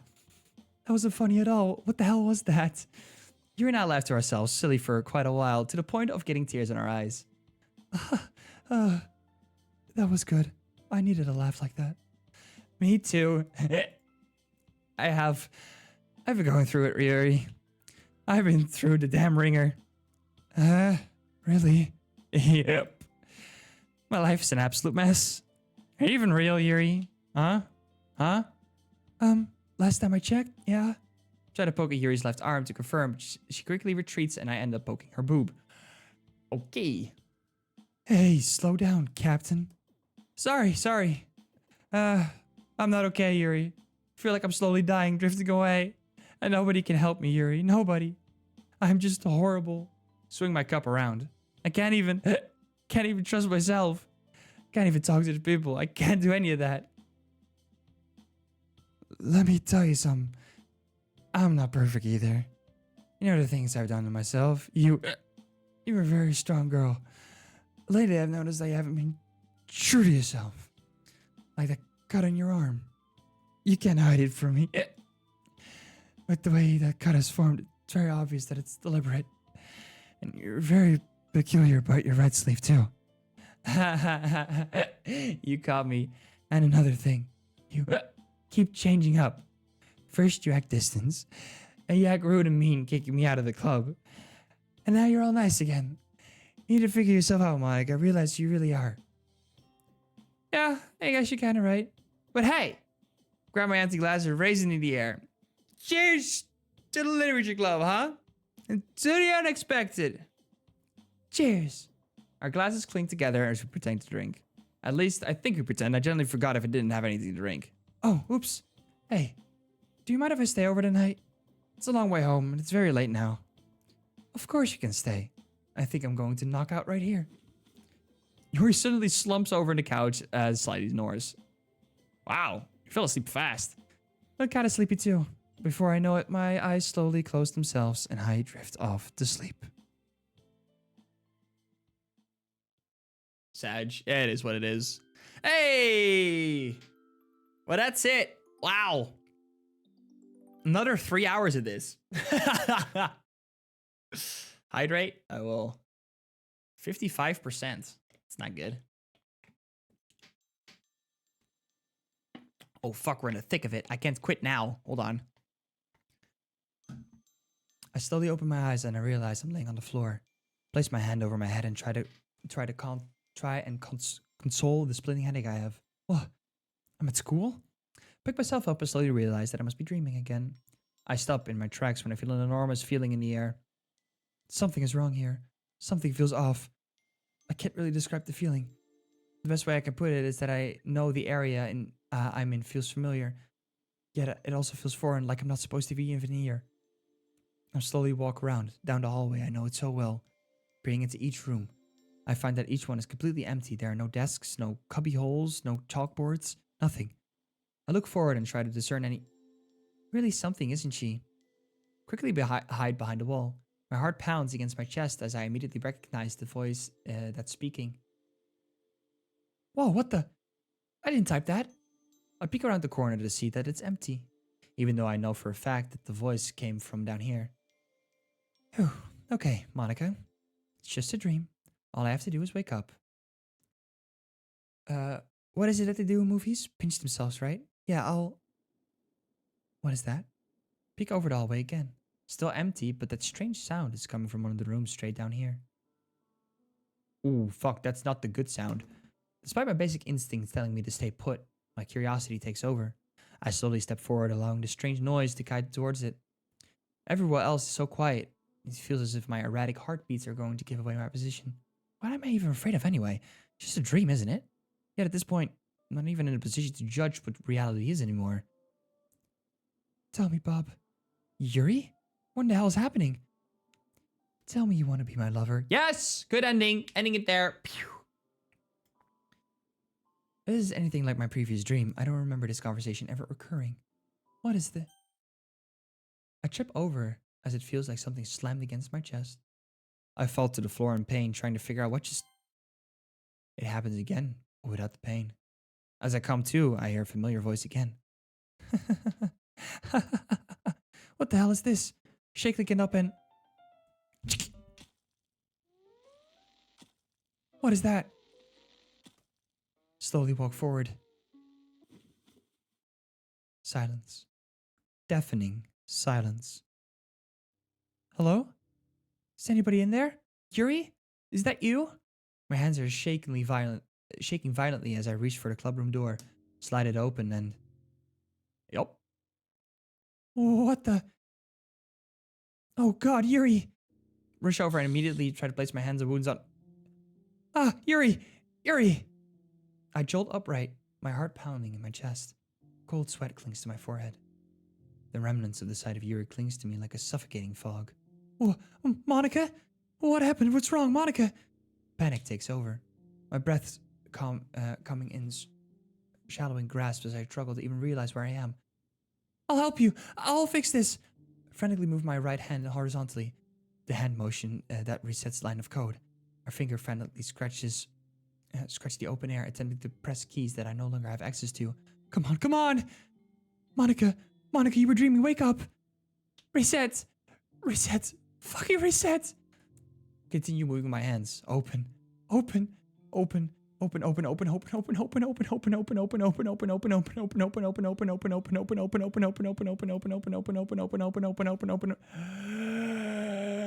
Christ, Monica. Monica. Rush over to Yuri and wrap my arms around her. Oh God, Yuri. Is that what I was doing to you? I'm sorry. It's okay, Monica. It was only a dream. I'm right here. I'm okay. Here, follow me to the couch. That's it. Just focus on taking deep breaths. Yeah, there you go. My fingers. What's wrong with your fingers? They're numb. I can feel them. It's okay. Just focus on your breathing. I'm right here. May I touch your shoulder? Yeah. Jolt slightly, she gently grabs my shoulders. To begin to come to my senses, I realize I'm shivering violently. You're all right now. I'm right here. Her words seep into my consciousness, grounding me in reality. My panic begins to subdue. I collapse into Yuri's arm and my mind goes blank. That was quite the fucking episode. Jesus Christ, what an ending.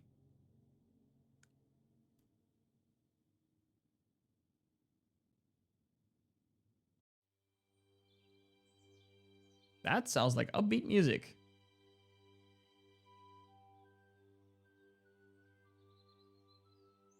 And with that, we're ending it there. There we go. Huge.